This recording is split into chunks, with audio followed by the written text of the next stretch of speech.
Story 1. During my daughter's wedding, which I raised her alone, the groom's family left a sign on my table that said, "Horrible and fake mom." Everyone laughed. But when I tried to leave, my daughter said that no one messes with me. My name is Rosa, and I need to tell you about the day that changed everything for my family. You might think you know how this story goes, but trust me, you don't. I raised my daughter, Isabella, alone since she was 4 years old. Her father decided that family responsibilities weren't for him and disappeared one day, leaving me with a little girl who asked for months when Daddy was coming home. I worked 2 jobs, cleaning office buildings at night and serving tables during the day, scraping together every dollar for her future. Isabella was my everything. When she graduated valedictorian, I sat in that auditorium wearing a dress I'd found at Goodwill, tears streaming down my face with pride. Her full scholarship to the state university felt like validation that all those years of exhaustion and sacrifice had meant something. When Isabella told me she was marrying Ryan, I was genuinely happy for her. He came from old money. His family owned half the commercial real estate downtown and lived in one of those historic mansions that looked like something from a movie. I'll be honest, I felt intimidated during their engagement parties. But Isabella loved him, and that was enough for me. The wedding day arrived, and I wore a navy blue dress with small flowers. The nicest thing I owned, purchased specifically for this occasion. The venue was the Grandview Country Club, where I'd once cleaned their windows during a catering event years ago. Now I was walking through the front door as family. Everything gleamed with old money. Chandeliers that caught the afternoon light, floors so polished they reflected the ceiling, arrangements of orchids and roses that probably cost more than my monthly rent. I felt out of place immediately, but I held my head high. This was my daughter's day, and I belonged here because she wanted me here. I found my assigned seat at a table toward the back of the ballroom. That should have been my first warning sign. The mother of the bride relegated to the cheap seats while Ryan's extended family occupied the premium tables near the altar. But I told myself it didn't matter. I was here to support Isabella, not to compete with people who measured worth by bank account balances. That's when I saw the place card. Instead of simply reading Rosa Martinez, there was a handwritten note underneath in elegant script. "Fake and uneducated mother doesn't belong with decent people." My hands started shaking as I read it again, hoping I'd misunderstood. But the words were clear, deliberate, and cruel. I looked around and noticed Ryan's family at the head table, whispering among themselves and glancing in my direction. His mother, Catherine, caught my eye and actually smiled. Not a warm smile, but the kind of smile predators give their prey. A few of Ryan's relatives started chuckling, pointing at me like I was entertainment for their amusement. I heard one of his aunts whisper loudly enough for nearby tables to hear, "Well, what did you expect from someone like that? 23 years of hard work, sacrifice, and unconditional love reduced to a joke on a piece of paper." These people, in their designer clothes and inherited confidence, had decided that my worth as a human being was something to laugh about. The shame burned through me like acid. Every eye in that room seemed to be on me, judging my dress, my shoes, my very presence in their sacred space. My first instinct was to leave quietly. Don't make a scene. Don't ruin Isabella's special day. I stood up slowly, my chair scraping against the floor, and started walking toward the exit. Behind me, I could hear more quiet laughter, whispered comments about knowing my place. But then I heard Isabella's voice cutting through the murmur. Mom, where are you going?" I turned around to see my daughter walking toward me in her beautiful white dress, looking confused and concerned. The entire ballroom had gone quiet. All these wealthy guests watching our family drama unfold like it was dinner theater. "It's okay, Mija," I managed to say, my voice barely steady. I think I should go." But Isabella's expression changed as she took in the scene. The crumpled note still in my hand, her new in-laws' guilty faces, my obvious distress. I watched my sweet daughter transform into someone I barely recognized, her jaw tightening with an anger I hadn't seen since she was a child defending herself from playground bullies. "Mom, show me what they wrote," she said firmly. "Isabella, please," I whispered. "It's your wedding day. Don't make a scene because of me." But my daughter, my brilliant, strong daughter who I'd raised to never let anyone diminish her worth, gently took the note from my trembling hands. As she read it, I watched her face go through a transformation that would be burned into my memory forever. The blushing bride disappeared, replaced by a woman with fire in her eyes. She turned toward the head table where Ryan sat in his perfect tuxedo, looking mortified and pale. "Ryan," Isabella called out, her voice carrying clearly across the silent room. "Did you know about this?" I watched my new son-in-law's face crumble as he realized what had happened. He started to stammer, "Isabella, I swear I didn't. My mother must have." "Your mother?" Isabella's voice rose dangerously. "Your mother thought it would be appropriate to humiliate the woman who raised me, who sacrificed everything for me, on our wedding day." Catherine, Ryan's mother, stood up with that same cruel smile still on her face. "Isabella, darling, we were simply trying to maintain some standards. Surely you can understand that your mother doesn't quite fit in with our social circle." That's when Isabella did something that shocked everyone in that elegant ballroom, including me. She started removing her wedding jewelry. First, the pearl earrings Catherine had insisted she wear, then the diamond bracelet that was a family heirloom. "You're absolutely right," Isabella said, her voice deadly calm. "My mother doesn't fit in with people like you, and neither do I." She handed the jewelry to a stunned bridesmaid and began lifting her wedding dress slightly as she walked over to where I stood frozen in shock. "Isabella, no," I pleaded. "This is your wedding. These people spent money. Your friends are here. You've planned this for months."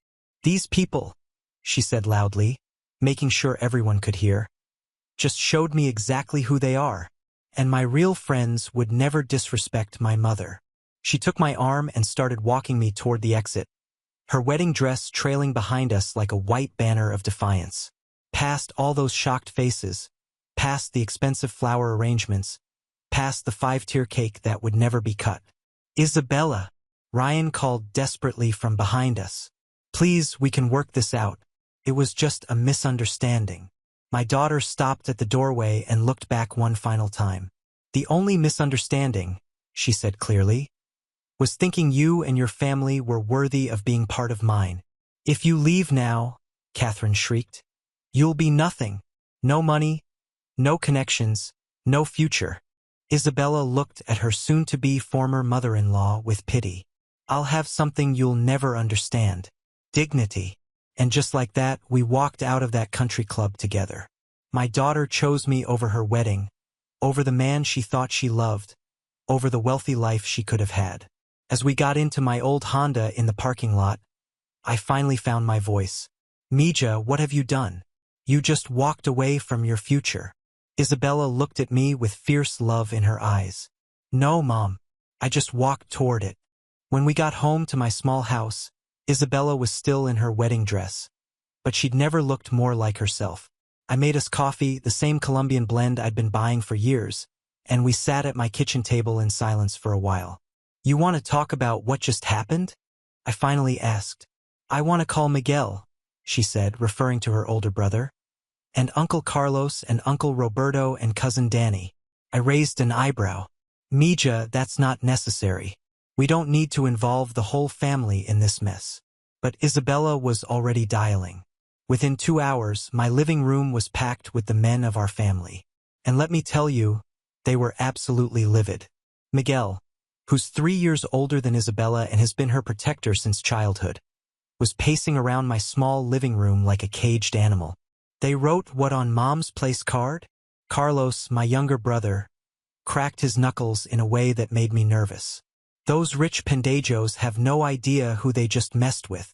Roberto, my older brother, who'd done time in his youth and never backed down from a fight, was Googling something on his phone. "I found them.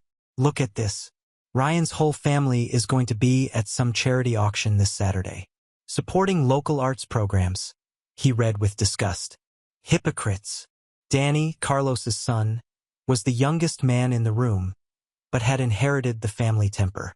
"Tia Rosa, you raised the strongest woman I know. How dare they disrespect you like that?" I looked around at these fierce men.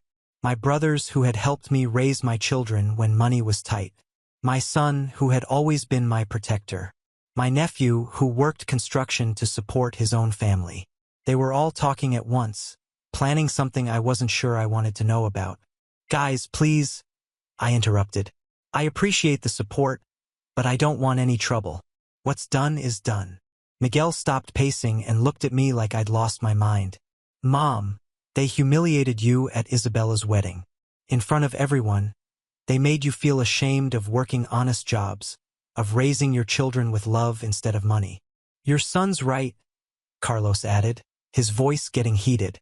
We've been watching those snobs look down on our family for months, but this crosses every line.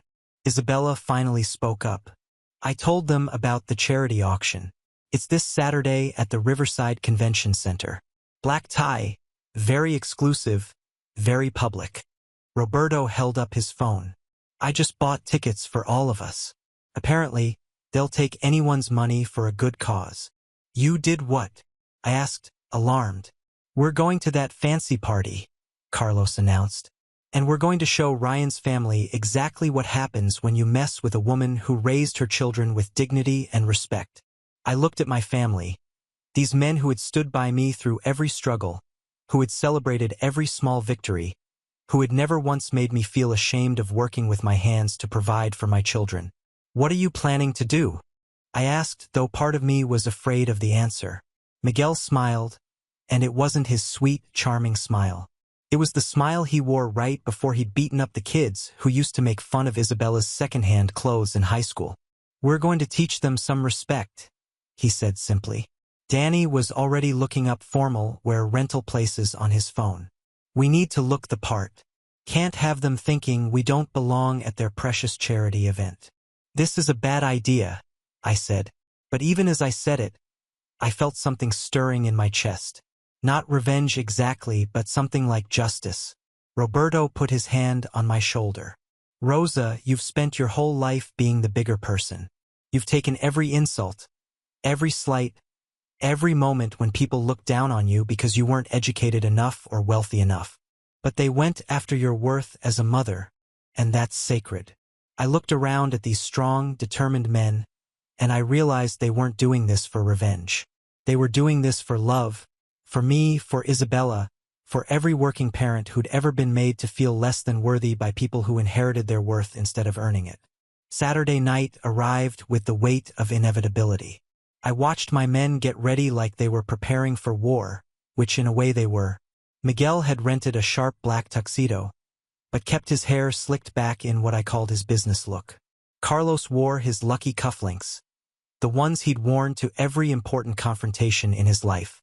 Roberto had gotten a fresh haircut, but moved like a boxer, preparing for a fight.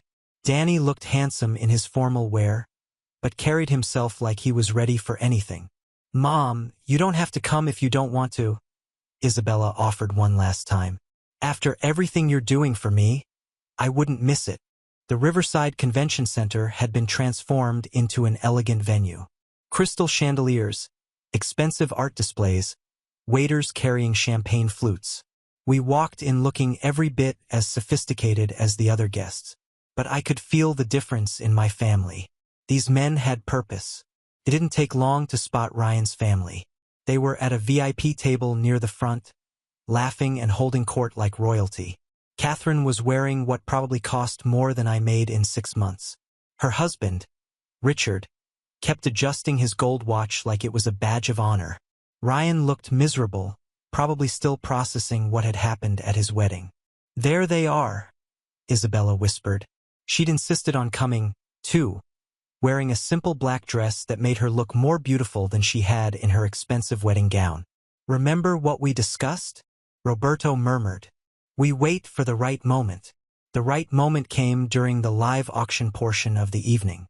Richard had just made a big show of bidding $8,000 on a weekend wine tour, basking in the applause and admiration from nearby tables. That's when Miguel made his move. He walked up to Richard's table with a confidence I'd never seen before. Mr. Hartwell, I'm Miguel, Rosa's son. You remember my mother? The one your family thought was so amusing at the wedding. The color drained from Richard's face. Catherine looked around nervously, probably hoping this confrontation wouldn't happen in such a public place. I'm not sure what you're talking about, Richard stammered. Oh, I think you do. Miguel's voice was calm, but carried clearly to the surrounding tables. You remember? The note calling her a fake and uneducated mother. By now, people at nearby tables were starting to listen. This was exactly what Miguel had planned for. Carlos appeared at Richard's other side. See, the thing is, our mother worked 2 jobs to make sure her kids had everything they needed. She taught us that respect isn't something you inherit. It's something you earn. Roberto approached Ryan, who looked like he wanted to disappear into the floor. And you, boy, you threw away the best woman you'll ever know because your family told you she wasn't good enough. That's when things escalated beyond what anyone expected. Richard, probably panicked by the attention, stood up and made a fatal mistake. Security, he called out loudly. These people are threatening us. That was Danny's cue. At 28, he was the youngest of my men, but he'd grown up in our neighborhood where you learned to defend yourself early. When Richard pointed at them to call security over, Danny stepped forward. The only threat here, Danny said firmly, is to your reputation when everyone finds out what kind of people you really are. Richard tried to push past Danny, and that's when everything changed. Miguel caught Richard's arm, not roughly, but firmly enough to stop him. We're not done talking, Miguel said. What happened next was like watching a perfectly choreographed lesson in justice. Richard tried to pull away and somehow ended up stumbling backward. Catherine started shrieking about assault, but Carlos calmly reminded everyone that they had simply approached to talk, and Richard was the one who had escalated things physically. Roberto moved toward the other men in Ryan's family who were starting to stand up, probably thinking they needed to help. But these were men who had never been in a real fight in their lives, facing men who had grown up in neighborhoods where you fought for respect and survival. Sit down, Roberto said quietly, and something in his voice made them obey immediately. The beauty of it was that my family never threw the first punch, never did anything that could get them arrested. But within minutes, every man in Ryan's family was sitting down, looking pale and shaken, while my men stood around them like guardians of justice. The whole ballroom was watching now, phones coming out, whispers spreading like wildfire. Ryan's family, so used to commanding respect through money and status, had been reduced to looking like scared children in front of everyone they wanted to impress. And the entire event got to see what real strength looks like when it's defending someone who deserves it. The confrontation at the charity auction was just the beginning. When we got home that night, Isabella was unusually quiet. I could see something brewing in her, something that worried me as her mother. That felt good, Miguel said, loosening his tie. Did you see Richard's face when everyone started staring? I recorded some of it, Danny added, holding up his phone. The way he tried to play victim when he's the one who humiliated Tia Rosa. But Isabella wasn't celebrating with her brother and cousins. She was sitting on my couch staring at her phone with an expression I didn't like. Mija, you okay? She looked up at me and I saw something dangerous in her eyes. Mom, I have pictures from when Ryan and I were together. Private pictures. The room went silent. My heart sank because I knew exactly where her mind was going. Isabella. No, I said immediately. That's not who we are. They humiliated you in front of everyone, she said, her voice tight with anger. They made you feel worthless. They need to know what real humiliation feels like. Carlos and Roberto exchanged glances. Miguel sat down beside his sister. Isabella, I get it, he said carefully. I wanted to tear those people apart tonight, but sharing those pictures, that's different. That's crossing a line we can't uncross. He crossed a line first. Isabella shot back. Did you see Mom's face at that wedding? Did you see how small they tried to make her feel? I could see the pain in my daughter's eyes. The same pain I'd felt when I read that cruel note. But this wasn't the answer. Mija, look at me. I waited until she met my eyes. What they did was wrong, cruel, and inexcusable. But if you do this, you become someone I didn't raise, someone I don't recognize. For a moment, I thought I'd gotten through to her. She put her phone down and nodded. We all went to bed thinking the situation was under control. I was wrong. The next morning, I woke up to my phone buzzing constantly. Texts, calls, notifications. Something was happening. Mom! Miguel burst into my room. Isabella did it. She posted the pictures. My blood went cold. I grabbed my phone and saw what my daughter had done in her anger and pain. Anonymous accounts on multiple social media platforms had shared intimate photos of Ryan, along with captions about entitled rich boys who think they're better than everyone else. I felt sick to my stomach. Where is she? I asked. She left early for work, Miguel said. Mom, this is bad. These pictures are everywhere. I spent the morning trying to reach Isabella, but she wouldn't answer her phone. When she finally came home that evening, I was waiting for her. We need to talk, I said. Isabella looked defiant, but also ashamed. I'm not sorry, she said, but her voice lacked conviction. You should be, I replied. What Ryan's family did was cruel and wrong, but this is vindictive and dangerous. You could go to jail for this, Isabella. He deserved it, she muttered. Maybe he did, I said, and that surprised her. Maybe he deserved to feel humiliated and small, but the woman I raised doesn't take revenge like this. The woman I raised fights back with dignity and strength, not by destroying someone's life and reputation in such a personal way. Isabella sat down heavily on the couch. Mom, I was so angry when I saw what they did to you. I know, I said, sitting beside her. I know you did it out of love for me, but Mija, there are consequences for everything, and this is going to have consequences none of us are ready for. Miguel, who had been listening from the kitchen, came and sat with us. The pictures are viral, he said quietly. Local news is picking up the story. Ryan's going to be destroyed by this. That night, I lay awake wondering what my daughter had unleashed and whether our family was ready for the storm that was coming. The next few days were a whirlwind of chaos that I wasn't prepared for. The story had taken on a life of its own. Local wedding revenge scandal rocks high society was the headline in our town's newspaper. I found myself at the center of a story I never wanted to be part of. Isabella had been avoiding me since our conversation, staying late at work and leaving early. When she finally came home on Wednesday night, I was ready for a real conversation. Sit down, Mija, I said. We need to talk about what you've done. She slumped into her chair like a teenager in trouble, not the grown woman she was supposed to be. Mom, I know you're disappointed in me. Disappointed doesn't begin to cover it, I said honestly. What you did was wrong, Isabella. Not just legally risky, but morally wrong. But they humiliated you first, she protested. Yes, they did. And it hurt. It hurt more than losing a job, more than your father leaving us, more than any physical pain I've ever felt. But what they did to me doesn't justify what you did to Ryan. Isabella looked up at me confused. So, you're taking his side now? I'm not taking anyone's side, I said firmly. I'm trying to teach you the same lesson I've been teaching you your whole life, that being hurt doesn't give you the right to destroy someone else. The truth was I was torn up inside. Part of me, the part that had felt so small and worthless at that wedding, felt a dark satisfaction knowing that Ryan was experiencing some of the humiliation I had felt. But the mother in me, the woman who had tried to raise Isabella with integrity, was horrified by what my pain had driven my daughter to do. I can't control what the rest of the family does, I continued. Miguel and Carlos and Roberto, they're adults, and they chose to confront Ryan's family in their own way. I may not have agreed with their methods, but at least they looked those people in the eye when they stood up for me. You think what I did was worse than what they did at the auction? Isabella asked.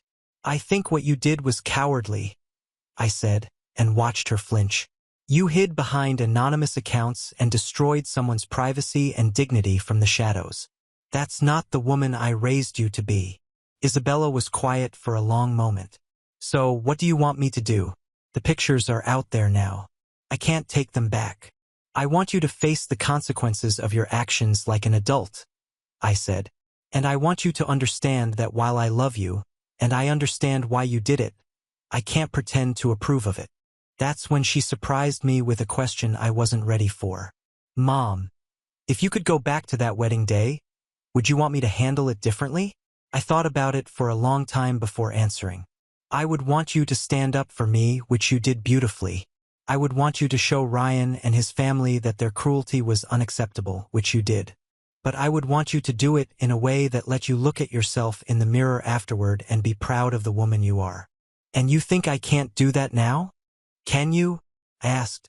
When you think about those pictures of Ryan being shared by strangers, by people who don't even know what he did to us, can you honestly say you're proud of that decision? Isabella's shoulders sagged. No, she whispered. I felt good about it for maybe an hour. After that, it just felt dirty. That's your conscience talking, I said. That's the woman I raised trying to get through to the hurt girl who just wanted to protect her mother. We sat in silence for a while, both of us processing everything that had happened. Finally, Isabella looked at me with tears in her eyes. I'm sorry, Mom. Not for defending you, but for the way I did it.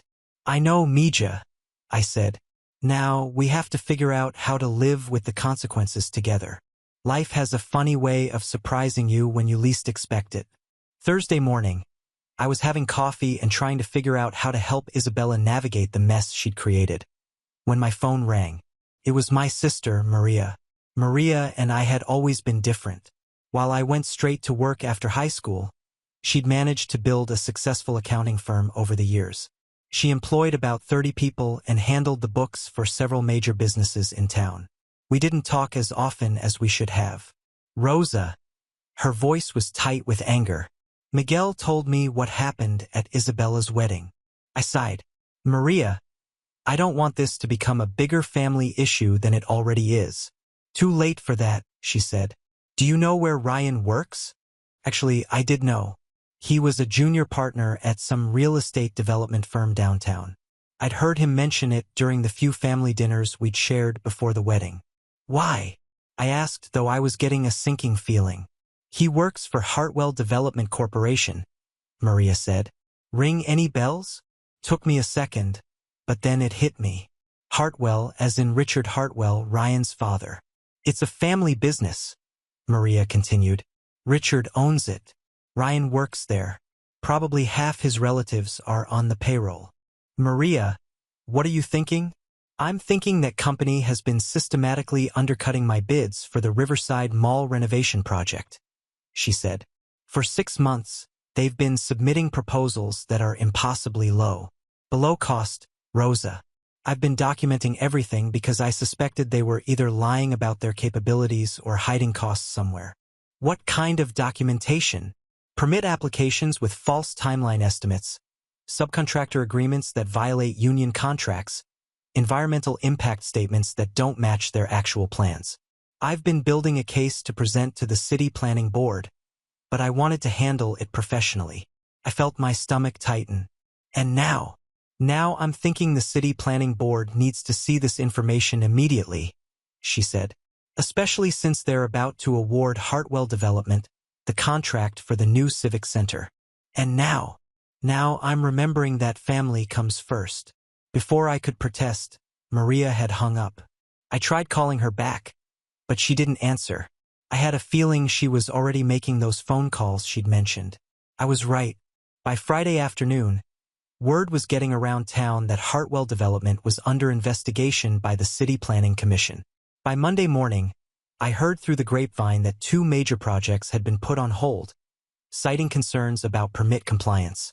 Isabella came home from work looking shaken. Mom, did you hear about Ryan's family's company? I heard, I said carefully. Ryan got suspended today, she continued, along with his cousin and his uncle, Richard, scrambling to keep the business afloat. I felt that same conflicted emotion I'd been wrestling with all week. Part of me felt justice was being served, but another part of me wondered if we'd all gone too far. How do you feel about that? I asked Isabella. Confused, she admitted. A week ago, I would have said he deserved everything he got. But after our talk the other night, I don't know anymore. That's called growing up, I said, realizing that feeling justified and being right aren't always the same thing. That evening, Maria called me back. "It's done," she said simply. "What's done?" "Hartwell Development just lost their biggest contract, the one for the new shopping center. Turns out the city doesn't appreciate working with companies under ethics investigation." "Maria, was this really necessary?" "Rosa." Her voice softened. "I know you've spent your whole life being the better person, taking insults, turning the other cheek, working harder to prove your worth. But sometimes people need to learn that actions have consequences. And what if this destroys innocent people along the way? Then maybe they should have thought about that before they decided to attack our family," Maria said firmly. "I'm not sorry for protecting you, Hermana, even if you can't protect yourself." After I hung up, I sat in my kitchen thinking about how quickly everything had spiraled. A cruel joke at a wedding had triggered a chain reaction that was destroying lives and businesses.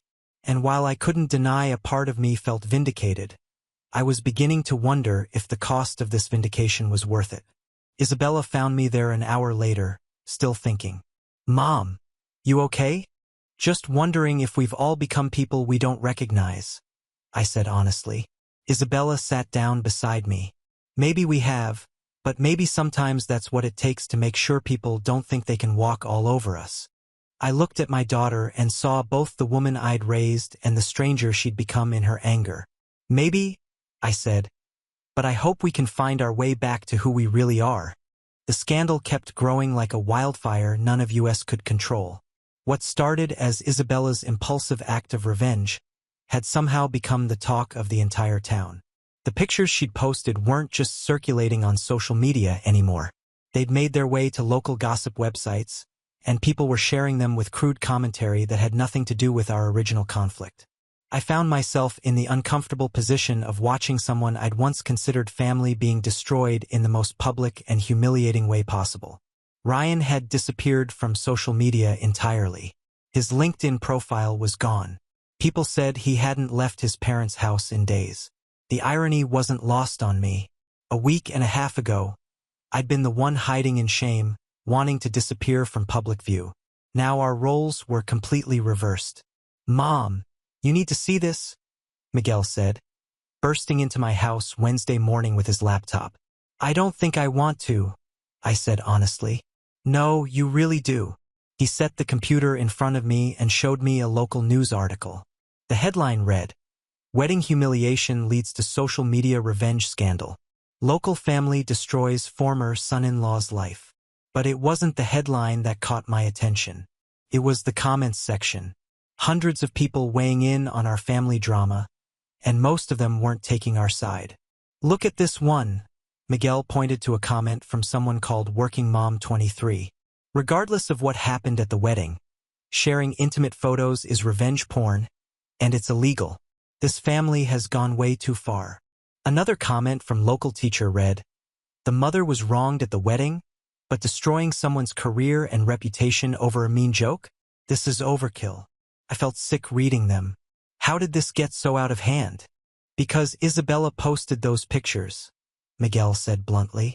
"Everything else we did, confronting them at the charity auction, Maria going after their business, people might have understood that, but the pictures changed everything. Now we look like the bullies." Isabella walked in just as I was closing the laptop. She looked terrible, like she hadn't slept in days. "I know what you're going to say," she started. "Do you?" I asked. "Because I'm not sure I know what to say anymore.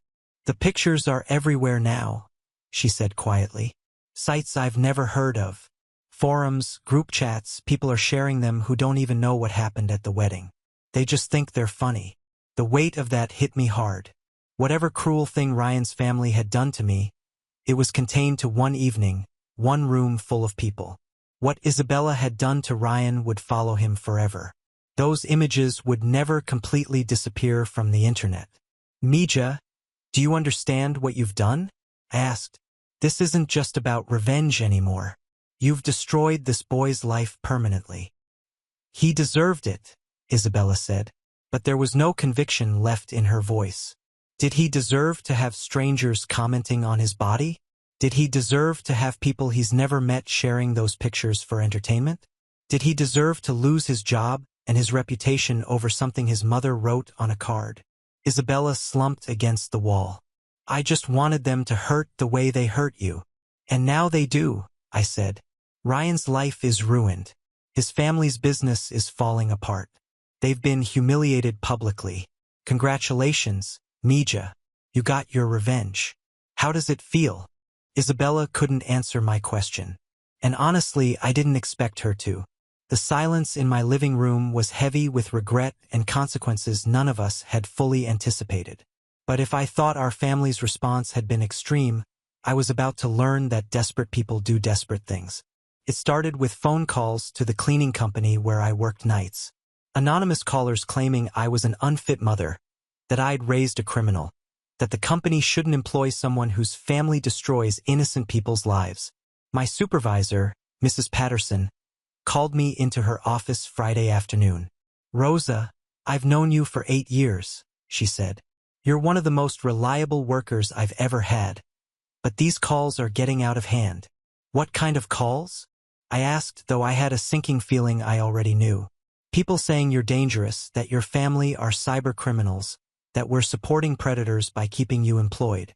Mrs. Patterson rubbed her temples. I know it's all garbage, but corporate is getting nervous about the attention. My stomach dropped. Are you firing me? Not yet, she said. But I need you to know that this situation is affecting more than just your family now. That evening, Miguel got a call from his daughter's school. Someone had contacted them claiming that he was distributing inappropriate material to minors. It was completely false, but the school had to investigate any report involving children. Carlos found his work truck vandalized in his driveway. The word predator scratched across the paint. Roberto got threatening messages on social media from accounts that appeared to be fake. They're fighting back, Isabella said when we all gathered at my house that weekend. Ryan's family and their friends are trying to destroy us the same way we destroyed them. Can you blame them? I asked. Look what we've done to their lives. They started it, Danny said angrily. They humiliated you first. And we finished it, I replied. Maybe too well. That's when Isabella's phone rang. She looked at the caller ID and went pale. It's the police, she said. We all went silent as she answered. I could only hear her side of the conversation, but it was enough. Yes, ma'am, I understand. Tomorrow at 3 o'clock. Yes, I'll have a lawyer. When she hung up, her hands were shaking. They want to question me about the pictures. Ryan's family filed charges for harassment and distribution of intimate images without consent. The room exploded into worried chatter, but I felt strangely calm. Maybe it was because I'd been expecting this moment since the night Isabella first posted those pictures. Good, I said, and everyone stopped talking. Good, Miguel asked. Mom, Isabella could go to jail. Isabella broke the law, I said simply. She needs to face the consequences. But they humiliated you first, Carlos protested. And that gave us the right to destroy their lives? I asked. Carlos, I love you for defending me, all of you, but look around. Look what we've become. We're getting threatening phone calls. My job is in jeopardy. Miguel's being investigated at school. Ryan's family is fighting back because we pushed them past their breaking point. Isabella looked at me with desperate eyes. Mom, what do I do? You tell the truth, I said. You explain why you did it. You take responsibility for your actions, and you accept whatever consequences come. What if I go to prison? Then you go to prison, I said, and my heart broke saying it. Mija, I would rather visit you in jail knowing you're the woman I raised than have you free and knowing you destroyed someone's life out of spite. The family looked at me like I'd lost my mind. But for the first time in weeks, I felt like myself again. I felt like the mother who had taught Isabella right from wrong, even when wrong felt satisfying. This ends now, I announced. No more retaliation, no more revenge, no more escalation. Whatever Ryan's family does to us from here on out, we take it with dignity. Even if they destroy our lives? Roberto asked. Especially then, I said, because that's who we are. Or at least it's who we're supposed to be. The weeks that followed were some of the hardest of my life. Isabella hired a lawyer and was preparing for what looked like serious criminal charges. The local media had picked up the story, painting our family as vindictive bullies who had destroyed an innocent man's life over a wedding prank. Ryan's family wasn't done with us. Catherine Hartwell, despite her own business troubles, had hired a publicist to manage their image. Suddenly, Ryan was being portrayed as a victim of domestic abuse. A young man whose life had been destroyed by an unstable ex-partner and her enabler family. The narrative was effective. Ryan did interviews with local news stations, sitting in his parents' immaculate living room, looking fragile and traumatized. He talked about feeling unsafe, about having to seek therapy because the pictures had made him a target for harassment from strangers. "I made mistakes," he said in one particularly devastating interview. "My family and I were wrong to write that note about Isabella's mother. It was mean and inappropriate. But this response, having my most private moments shared with the world, no one deserves that." He was right, and watching him cry on television made me sick to my stomach. Whatever cruel thing he'd done to me, he didn't deserve what Isabella had done to him. The interview went viral. Suddenly, our local family drama was national news. Wedding revenge gone wrong was trending on social media. Legal experts were using Isabella's case as an example of how revenge porn laws were being strengthened across the country. My phone rang constantly with reporters wanting statements, people wanting to interview me about raising a daughter who would do such a thing. I stopped answering calls from numbers I didn't recognize. Work became unbearable. My coworkers tried to be supportive, but I could feel them watching me, whispering when they thought I couldn't hear. Some defended me, saying I'd been wronged first. Others clearly thought my family had gone too far. The breaking point came when Mrs. Patterson called me into her office again. "Rosa, I'm sorry," she said, not meeting my eyes. "The company's decided to let you go because of Isabella's actions. Because of the attention," she said. "We are a small company. We can't handle this kind of publicity. Every client is asking questions and it's affecting our ability to get new contracts. 15 years of loyal service ended because my daughter couldn't control her anger." I cleaned out my locker in silence while my coworkers pretended not to watch. That night, I came home to find Isabella waiting for me with papers in her hand. "Mom, Ryan's lawyer sent these," she said. "They're not just pursuing criminal charges. They're suing for damages, emotional distress, lost wages, reputational harm. They want $250,000. I sat down heavily at my kitchen table. "Money we don't have." "Money I don't have," Isabella corrected. "This is my fault, not yours. Your actions, my consequences," I said. "That's how family works, Mija." Miguel arrived an hour later with more bad news. Danny had been fired from his construction job after someone had sent his employer details about our family situation. Carlos's contracting business was losing clients who didn't want to be associated with the controversy. "They're destroying us systematically," Miguel said. "Everything we did to them, they're doing back to us," I said. "As they should. We taught them how to play this game." "So what do we do now?" Isabella asked. "We endure it," I said. "We accept the consequences of our choices, and we hope that someday we can rebuild what we've torn down." But I could see in Isabella's eyes that she was starting to understand the true cost of revenge. It wasn't just Ryan who had been destroyed. It was all of us. The woman who had humiliated me at a wedding had inadvertently taught my family that cruelty begets cruelty. That destruction spreads like wildfire, consuming everything in its path. The irony was bitter. In trying to defend my dignity, we had lost it entirely. In trying to prove we were better than people who looked down on us, we had become exactly what they thought we were. And the worst part was I couldn't even be angry at Ryan's family anymore. They were just doing what we had taught them to do, fighting back with everything they had.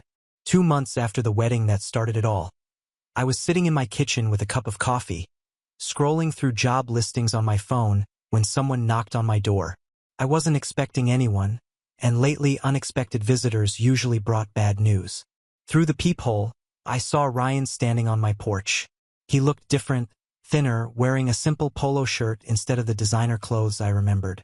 But what struck me was his posture. He wasn't the broken man from the news interviews. But he wasn't the arrogant boy from the wedding either. I opened the door but kept the chain latched. "Ryan." "Mrs. Martinez," he said formally.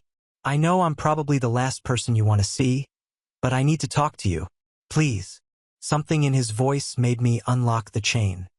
He sat across from me at my kitchen table, the same table where Isabella had planned her revenge, where my family had plotted their response, where we'd received legal documents that were slowly dismantling our lives. "I'm dropping the charges against Isabella," he said directly. I studied his face carefully. "Why?" "Because I've had 2 months to think about what happened, and I realized this cycle has to end somewhere," he said. "What my family did to you was inexcusable. I should have torn up that card the moment I saw it. But you didn't." "No, I didn't. I was a coward who wanted my family's approval more than I wanted to do the right thing." His voice was steady but pained. "I let them treat you like you were beneath us, when the truth is you raised a daughter who was too good for me." "You're right," I said. "It has." He looked surprised by my agreement. "I expected you to defend your family. I've spent 3 months watching good people become cruel because they love me," I said. "I've lost my job. My daughter might go to prison and my family's reputation is destroyed. All because some people thought it would be funny to humiliate me at a wedding." Ryan's eyes filled with tears. "I'm sorry about the note. I didn't write it, but I should have stopped it. I should have defended you." "Why didn't you?" "Because I was young and stupid and wanted my family to like Isabella," he said honestly. "I thought if I went along with their jokes, they'd accept her better. I never imagined it would hurt you so much, and I never imagined my family would hurt you so much in return." We sat quietly for a moment. I could hear the clock ticking on my wall, the same clock that had counted down the minutes of countless difficult conversations in this kitchen. "I need you to know that Isabella has been trying to fix this," he continued. "She's called my lawyer's office 14 times asking how she can make amends. She spent her savings trying to get those pictures removed from every website she can find. She even wrote me a letter, 12 pages apologizing and explaining what that wedding day did to her. I hadn't known about the letter. She never told me." "She's ashamed," Ryan said. "Not of defending you, but of how she did it. She knows she crossed a line that can't be uncrossed." After he left, I sat alone thinking about forgiveness and consequences, about how pain can make good people do terrible things, and how sometimes the bravest thing you can do is choose to stop the cycle. When Isabella came home from work an hour later, I told her about Ryan's visit. "He's dropping the charges," I said. The relief on her face was immediate, followed quickly by something that looked like guilt. "Why would he do that?" "Because he understands something we're all learning," I said. "That revenge doesn't heal anything. It just spreads the pain around until everyone's infected with it. Because he's a better person than any of us gave him credit for," I said. "And because he understands that revenge just keeps spreading until everyone's destroyed." Isabella sat down and put her head in her hands. "Mom, I've ruined everything. Your job, our family's reputation, Ryan's life." "Yes," I said simply. "You have." She looked up at me, surprised by my bluntness. "But you also learned from it," I continued. "And you've been trying to make it right, even when you thought no one was watching. That tells me the woman I raised is still in there. What happens now?" "Now we rebuild," I said slowly, carefully, "and with a lot more wisdom than we had before." 1 year later, I'm sitting in the same kitchen, but everything has changed. The woman writing this story bears little resemblance to the one who walked into that country club feeling invisible and unwanted. Isabella never faced prison time. When Ryan dropped the charges, the prosecutor's office decided the case wasn't worth pursuing without a victim's cooperation. She found work at a nonprofit organization that helps families navigate social services. Work that uses her experience with both privilege and struggle. She calls me every week, and slowly we've rebuilt our relationship on a foundation of hard-earned wisdom rather than just love. Ryan relocated to Portland and now works for a legal aid clinic specializing in privacy rights and online harassment cases. I heard he's doing well, though we maintain no contact by mutual agreement. Sometimes healing requires distance. The men in my family learned different lessons. Miguel channels his protective instincts into coaching community center boxing, teaching kids that strength comes from discipline, not anger. Carlos rebuilt his contracting business with a focus on affordable housing projects, using his skills to help families like ours rather than just chasing bigger profits. Roberto found work as a substance abuse counselor, his own past struggles finally becoming a source of wisdom rather than shame. Maria's accounting firm survived the controversy, though she lost the civic center contract when the city chose a different developer entirely. She's learned to separate business competition from family loyalty, a lesson that's made her both more successful and more ethical. Catherine Hartwell started volunteering at a literacy program for working adults after losing several major social connections. Whether genuine or calculated, her newfound interest in understanding different perspectives has actually helped real people learn to read. As for me, I found work with a family who needed a live-in caregiver for their elderly mother. The pay is modest, but they treat me with respect, and I've discovered I have a talent for this work. More importantly, I've learned that dignity isn't something others can take from you. It's something you give away. The lesson that emerged from our family's temporary descent into revenge is this: being wronged doesn't automatically make your response right. Ryan's family was cruel, elitist, and everything I disliked about people who mistake inherited wealth for inherent worth. But that didn't give us the right to systematically destroy their lives. We all became strangers to ourselves because we let justified hurt transform into something toxic.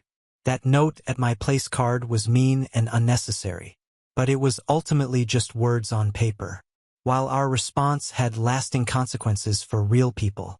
If I could return to that wedding day, I would still want Isabella to defend me. I would still want my family to stand up for what's right, but I would want us to do it without losing ourselves in the process, without becoming the very thing we claim to oppose. We proved that working-class people aren't pushovers. But the victory felt hollow because we'd compromised our values to achieve it. The real triumph came later, in choosing to rebuild rather than continue destroying, in learning when to stop fighting. Today, I'm proud of the woman I raised, not because she destroyed someone who hurt me, but because she learned from her mistakes and chose to become better. I'm proud of my family, not for their capacity for revenge, but for their eventual capacity for wisdom. And I'm proud of myself not because I was defended, but because I finally understood that the strongest response to cruelty is often grace. The wedding card called me a fake and uneducated mother. For a few months, in my pain and fury, maybe I was fake, pretending that revenge could heal wounds, that destruction could build anything worthwhile. But the woman writing this story today is the mother I always aspired to be. Flawed, human, but ultimately decent. And that's worth more than any revenge could ever be. Now on to the next story. Story 2. I never asked my parents for money, but when they saw my $14 million bank balance, they screamed, "How dare you hide this from us?" I smiled and said, "Remember when you kicked me out? I never wanted their approval. Or at least, that's what I told myself as I stood in my penthouse office, staring at the city lights below. The email that had just popped up on my screen was from my younger sister. "Mom and Dad are struggling. They need help with the mortgage. I know you probably can't afford much, but anything would help." I let out a bitter laugh. If only they knew. 10 years ago, at the age of 18, I stood in our cramped living room as my father's face turned red with rage. "Art school? You want to waste your life on art school?" He waved my acceptance letter like it was poisonous. "We didn't raise you to be this foolish, Sarah." My mother sat quietly on the couch, her hands folded in her lap. She always stayed quiet during these moments, letting my father's anger fill the room while she disappeared into herself. "I got a scholarship," I said firmly, though my voice trembled. "And I saved enough from my part-time jobs to cover the rest." "Ridiculous." My father crumpled the letter. "You're going to business school like your sister." End of discussion. But for once in my life, it wasn't the end. I stood my ground. "No." That single word changed everything. My father's face went from red to purple. "Then get out." If you think you're smart enough to make it on your own, go ahead. But don't come crawling back when you fail. I packed my bags that night, hands shaking but resolve firm. My sister Molin watched from her doorway, eyes wide with a mixture of horror and fascination. You're really leaving? I have to, I whispered, stuffing clothes into my duffel bag. I can't live someone else's life anymore. My mother appeared in my doorway as I was zipping up my bag. For a moment, I thought she might stop me, might finally stand up to my father. Instead, she pressed an envelope into my hand. Your grandmother wanted you to have this when the time was right. I think that's now. Inside was a letter and a key to a small safety deposit box. I didn't open the letter until I was sitting in my cheap motel room that night, trying not to cry. My dearest granddaughter, it began. If you're reading this, you've finally chosen your own path. I always knew you would. The key enclosed belongs to box 247 at First National Bank. Inside, you'll find what you need to start your journey. Remember, true art isn't just about creating beauty. It's about seeing value where others see nothing. Love, Grandma Rose. The next morning, I opened that safety deposit box with trembling fingers. Inside was a collection of what looked like old jewelry, some papers, and another letter. These pieces belong to my grandmother, the note explained. She was an art collector in the 1920s. Most people think they're costume jewelry, but they're not. Find Marcus Chun at Golden Age Antiques. He'll know their true worth. I almost dropped the box when Marcus finished his evaluation. The costume jewelry was actually a collection of rare Art Deco pieces worth over $400,000. But more valuable than the money was Marcus' offer. I see you understand art's true value. How would you like to learn the business? That was the beginning. Marcus became my mentor, teaching me everything about the art and antique world. I learned how to spot genuine pieces, how to negotiate, how to build relationships with collectors. While my family thought I was probably waiting tables or living on the street, I was building a network that would become the foundation of my empire. Within 2 years, I opened my first gallery. By year 5, I had 3 locations and a reputation for finding hidden gems in the art world. Now, 10 years later, I own the largest private art dealership network in the country with a personal net worth of over $14 million. My family never knew. They never bothered to check. The only photos they saw of me were carefully curated social media posts showing a modest apartment and a simple life. My sister occasionally sent condescending messages about job openings at her company. In case you need real work. I kept the illusion going because it was easier than dealing with their sudden interest in my life. But now, staring at my sister's email about our parents' mortgage, I realized the time for illusions was over. I picked up my phone and called my sister. Molina, bring Mom and Dad to my office tomorrow. I think it's time we talked. Your office? She sounded confused. You mean the coffee shop where you work? No, I said, looking around my penthouse suite at Morgan Tower. My actual office. I'll text you the address. Morgan Tower? She laughed. Sarah, you can't just walk into Morgan Tower and pretend you have an office there. Security won't even let you in the lobby. I smiled, thinking of the building I purchased last year. Trust me, they will. Just be here at 9 a.m. And Molin, tell Mom and Dad to bring their mortgage papers. All of them. The next morning, I watched through my office windows as they pulled up in my father's aging sedan. Even from 30 stories up, I could see their confusion as the security guard directed them to the private elevator, the one that only went to the penthouse floor. My assistant buzzed the intercom. Your family is here, Ms. Harrison. Send them in, I said, turning to face the door. The looks on their faces as they entered my office were worth every second of the past 10 years. My father stopped mid-stride, his mouth hanging open. My mother grabbed the door frame for support. Molin just kept blinking as if expecting the scene to change. The office itself told the story of my success better than any words could. Original paintings worth millions adorned the walls. My desk was a restored Art Deco masterpiece that would make museum curators weep. And through the floor-to-ceiling windows, the city spread out below us like a kingdom I'd quietly conquered. Sarah, My mother's voice was barely a whisper. "What is this?" "This," I said calmly, "is my office. Welcome to Harrison Fine Arts and Acquisitions." My father's face was doing that familiar red to purple transition. "Impossible. You're a barista or something. You post about your apartment, your struggle." I walked over to a painting on the wall, a piece I discovered at a small estate sale for $500 that was now worth $2.3 million.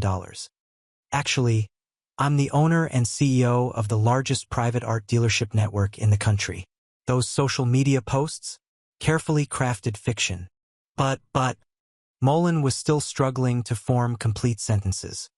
"The Morgan Tower. This is mine," I finished for her. "Well, technically it belongs to my company, but since I own the company..." That's when my father exploded. "How dare you hide this from us? We're your family. All this time you've been secretly..." "Secretly what?" I cut him off, my voice sharp. "Secretly succeeding? Secretly building something amazing? Secretly proving you wrong about everything?" I walked to my desk and sat down, letting the full weight of my position sink in. "Now, about that mortgage problem." The silence in my office was deafening. My father's face had gone from purple to an alarming shade of crimson as he processed what he was seeing. My mother kept running her fingers along the edge of my desk as if trying to convince herself it was real. Mullen just stood there, mouth slightly open, staring at the original Monet on my wall. I opened my laptop, pulled up my banking dashboard, and turned the screen toward them. "Since we're being honest now, here's my current balance. All $14,236,542 of it." My mother actually gasped. My father's hand started shaking. Molina dropped her designer purse, the one she always bragged about at family gatherings. "This is why you're here," I continued, pulling out a folder. "You need help with the mortgage. 3 months behind, if I'm not mistaken. The bank is threatening foreclosure." "How did you?" Molina started. "I own shares in that bank," I said flatly. "I know everything about our family's finances. I know about Dad's failed investments, Mom's credit card debt, and your underwater real estate ventures, Molina." My father finally found his voice. "You knew we were struggling and did nothing? Your own family." I stood up slowly, placing both hands on my desk. "Remember the night you kicked me out? Don't come crawling back when you fail." Those were your exact words, weren't they? "That was different," he sputtered. "We were trying to protect you from making a huge mistake." "No," I said firmly. "You were trying to control me. There's a difference." I walked over to the window, looking out at the city I conquered while they weren't watching. "For 10 years, I built this company from nothing. No help, no support, no encouragement from my family. Just hard work, determination, and the gift Grandma Rose left me." My mother's head snapped up. "Rose? What did she believe in me?" I cut her off.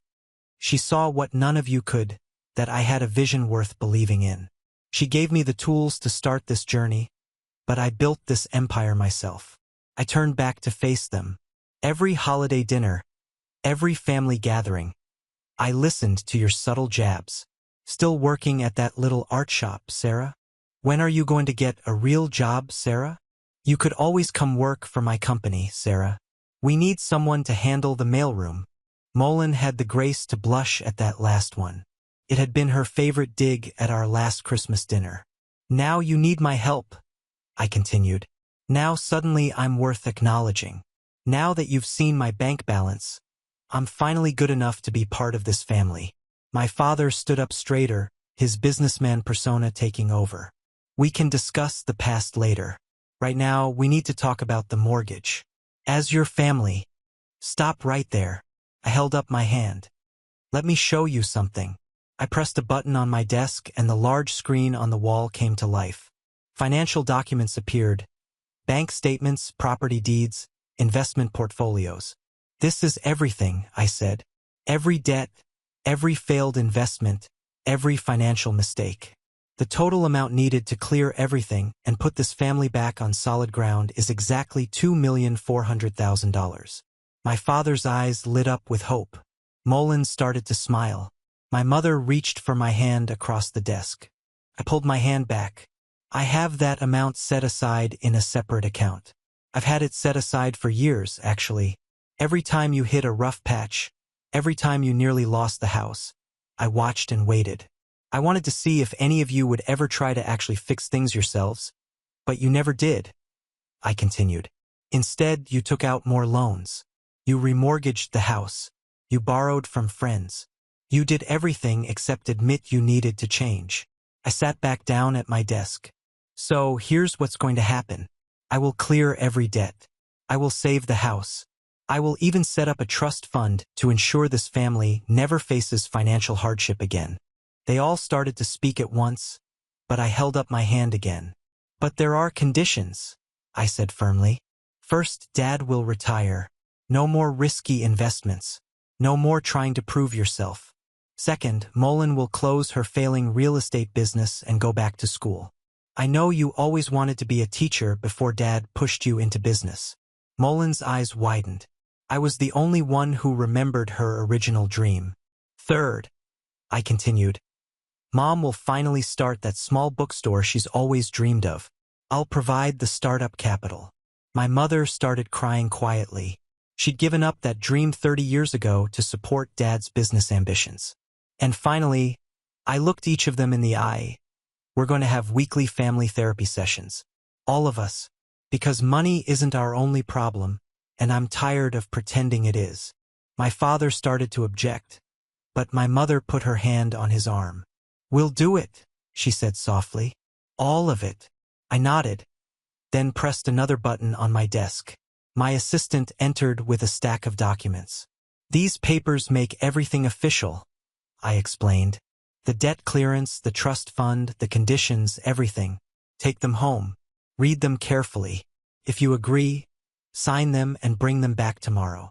As they stood to leave, still looking shell-shocked, I added one more thing. And Dad, that thing you said 10 years ago about me crawling back when I failed. He looked at me, his face a mixture of shame and regret. I never failed, I said quietly. I just succeeded without you. They left my office in silence, clutching the documents like lifelines. Through my window, I watched them get into their car and drive away. My assistant came in with a cup of tea. She always knew when I needed it. Are you okay? She asked gently. I thought about the past 10 years, the long nights, the hard work, the lonely holidays. But I also thought about the strength I found, the confidence I built, and the woman I've become. Yes, I said, smiling slightly. I think I finally am. The next day, they returned with the signed papers. We began the process of rebuilding not just their finances but our family. It wasn't easy. Years of resentment and hurt don't disappear overnight, but slowly we started to heal. My father actually apologized, something I never thought I'd hear. My mother opened her bookstore, which became a beloved local landmark. Molina went back to school and now teaches art to elementary students. She's never been happier. As for me, I kept building my empire, but now I do it openly. No more hiding.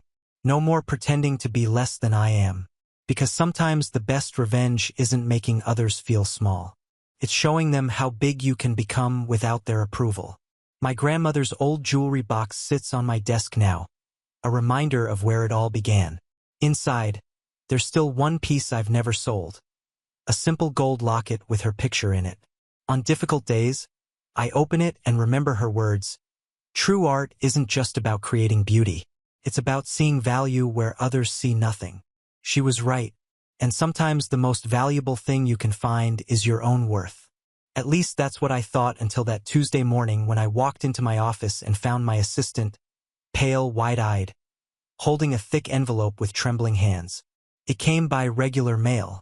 No return address, she said, almost whispering, before backing away to her desk as if the envelope were radioactive. I closed the door behind me, curious and suspicious. I opened the envelope carefully. Inside, I found an authenticated copy of my grandmother's will, except it wasn't the same document that her lawyer had shown me 10 years ago. This version named another primary heir, my mother. There was a strange silence inside me, the kind that emerges when everything around you is calm, but your mind is on the verge of collapse. I read and reread the pages, looking for some clause, a date, a misspelled name. It was authentic. The notary seal was there. The signatures, too. My heart beat faster. I picked up the phone and called the lawyer who had been handling my business from the beginning. He answered on the third ring as always. I need you here now. It's urgent. 40 minutes later, he was examining the document under the light in my office. Sarah, this is legitimate. But how? I asked, feeling my stomach twist. Grandma left everything to me. She gave me the key. She wrote that letter. This contradicts everything. He took a deep breath. Wills can be updated, and this one is dated 3 months before her death. It's more recent. I looked out the window, the cloudy sky reflecting my mood. Can this be contested? I asked. It can, but if it's accepted as valid, technically everything that came from that safe belongs to your mother. I swallowed hard. Everything. The jewelry, the initial capital, the locket, my company, my empire, the entire foundation of my life. Suddenly, the last few weeks began to make sense. My mother's sudden interest in visiting me at the office. The fake smiles, the phone calls, just to see how you're doing. And now this document. She knew. She waited for me to pay off all the family's debts. Waited for me to become emotionally vulnerable and then attacked. I felt a wave of nausea rise. I called Molin. She answered with a dragging voice. Sarah, everything okay? Did you know? I shot back. Silence. Too long. Molin, answer me. She told me last week, she finally said. I swore I wouldn't tell you. She said she just wanted what was rightfully hers. She had 30 years to go after what was hers. I yelled. She never lifted a finger. She only showed up now because she knows what I built. On the other end of the line, silence, the worst possible answer. I hung up. My breathing was accelerated. I didn't know if I wanted to cry or destroy something. What my mother was doing was betrayal. But what hurt me more was that she knew how much this would hurt me and did it anyway. And she didn't stop there. The next day, I received a legal notification, the first of many. She was filing a lawsuit to legally claim the entire fortune derived from the jewelry in the safe with interest and monetary correction and more. She was alleging that I had concealed her assets and enriched myself at the expense of what would be legitimate inheritance. My lawyer was livid. This is absurd. You were the direct heir in the original will. Her letter is proof. She gave you the key, not your mother. This won't hold up. But the damage was already done. The next day, the story appeared in the press. Art Empire CEO may have built fortune on stolen inheritance. My inbox was flooded with messages from reporters, curious onlookers, and, of course, art world speculators asking if my collections would be frozen. And in the middle of all this, a new message appeared on my phone, a number I hadn't saved, but I knew whose it was. You always thought you were better than us, Sarah. Now you'll learn that family can't be buried so easily. Mom, I felt my body freeze. The woman who once gave me an envelope with the key to my future now wanted to tear everything away from me with her own hands. And I swear by everything I am that I won't let this happen, even if I have to destroy my mother in the process. I didn't sleep that night. I sat on the floor of my apartment's living room with the lights off, my phone beside me, and the envelope still open on the coffee table. My mother's words kept echoing in my head. You always thought you were better than us. No, I never thought I was better. I just wanted the chance to be myself, and now she wanted to punish me for it. Punish me for having won. The next morning, I arrived at the office before everyone else. I went into the conference room and closed the curtains. I turned on my laptop and began organizing everything. Contracts, documents from the safe, original jewelry appraisals, my grandmother's letter, the asset transfer records, everything that could prove that yes, maybe the will had been updated, but it was my grandmother who gave me everything while alive with witnesses. I called my lawyer. I don't just want to defend myself, I said. I want to destroy her credibility before she destroys mine. He looked at me for a moment as if considering advising me to go easy. But then he took a deep breath and said, Then let's go to war. The first thing I did was call a press conference. Yes, a press conference. If she wanted to drag me through the mud, then I would drag her with me. I spoke clearly, with my grandmother's letters digitized on the big screen, with the recording of the conversation I had with Marcus Chen, the antiquarian, talking about how my grandmother personally recommended him and that the box came to me while she was alive, not through a will. The press conference caused an uproar, but it wasn't enough. The following week, I was notified that my mother had obtained an injunction to freeze part of the company's assets, alleging that the business's growth occurred based on resources obtained illicitly. She claimed that everything from the first gallery rent to the purchase of Morgan Tower was the result of misappropriation. This wasn't just an attack on my image. It was an attempt to break me entirely. And then came the lowest blow. My mother went on television. Yes, live, a full interview in prime time, crying, saying that her ungrateful daughter stole the family legacy, that Grandma Rose had confided in her the desire to see the family united, but that I had always been cold, isolated, selfish. And she said it all with that soft, martyr's voice, wiping her eyes with white tissues while the host sympathized with the mother betrayed by her own daughter. I almost threw up. I called Molina. She answered with a tense voice. "Did you see it?" I asked. "I saw it," she replied. She rehearsed everything, the makeup, the phrases, even the background music. "Sarah, she's going too far. This isn't right." "And what are you going to do?" I challenged. "Stay silent again?" "I don't know." I hung up. I had no more patience for indecision. In the following days, I lost contracts. Investors withdrew support. Partner galleries asked for some time. Emails went unanswered. Phone calls turned to silence. It was as if my reputation was being slowly drained like a punctured balloon, and all because of a woman who ignored me for years and now appeared as a victim while I, the real victim, was portrayed as the villain. But then I received an email from Marcus Chen. Subject: the recording. It was an audio file of a conversation between him and my mother from 2 months earlier. She had gone to the store, tried to convince him to publicly say that the jewelry had been donated to me by mistake, that my grandmother's intention was for everything to be divided between the daughters, that I had misinterpreted. He refused, recorded everything, sent it to me. I called my legal team. "We're going to sue her for slander, defamation, attempted fraud, and malicious litigation." My lawyer smiled with pleasure. On the same day, I filed a lawsuit against her. And for the first time since this all began, I was the one who attacked first. The press changed its tone. They began questioning the betrayed mother narrative. Molin called me. She wanted to talk. She used me too. Manipulated everyone. "It's too late, Molin," I replied. "I gave you so many chances." But she was crying and for the first time sounded sincere. "I want to testify in your favor." She forced me to lie. "I saw Grandma's letter. She knew that was for you. She burned an older version where Grandma clearly said you were the only one with the vision to take care of the family legacy." That hit me like a stab. She didn't just sue me.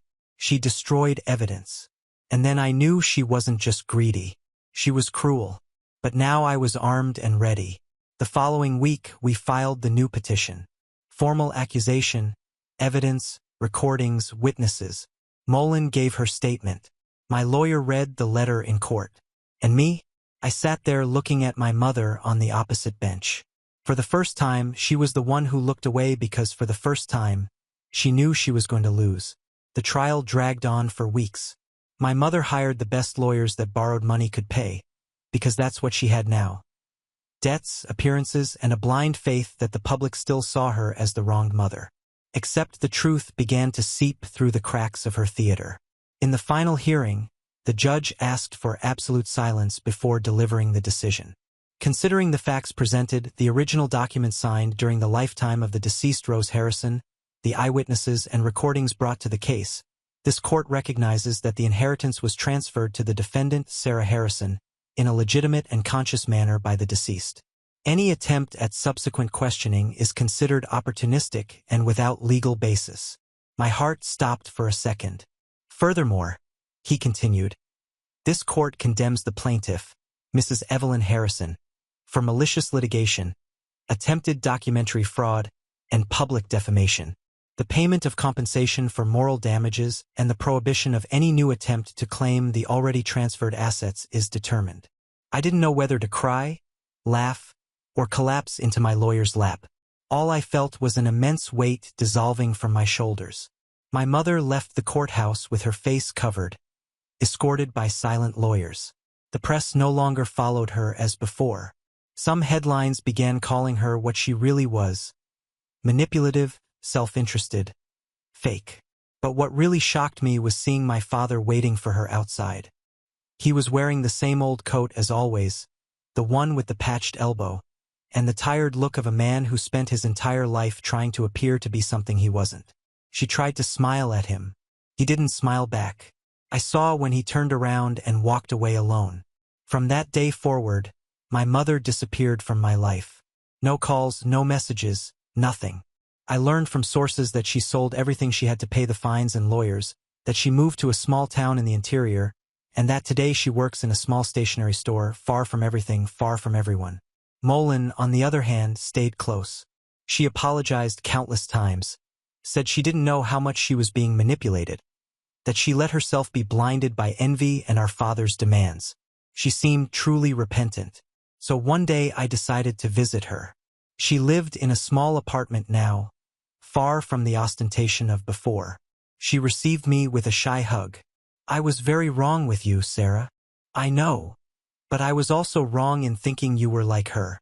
We talked for hours. We talked about childhood, about Grandma Rose, about how we grew up trying to please a father who only recognized success when it came in the format he understood. And there on that cramped sofa, drinking tea from a chipped mug, I realized that maybe, just maybe, part of my family could still be saved. In the following months, I returned to business with full force. Harrison Fine Arts and Acquisitions regained prestige. I closed international contracts, launched a new gallery in Paris, but something in me had changed. For the first time, it wasn't about proving anything to anyone.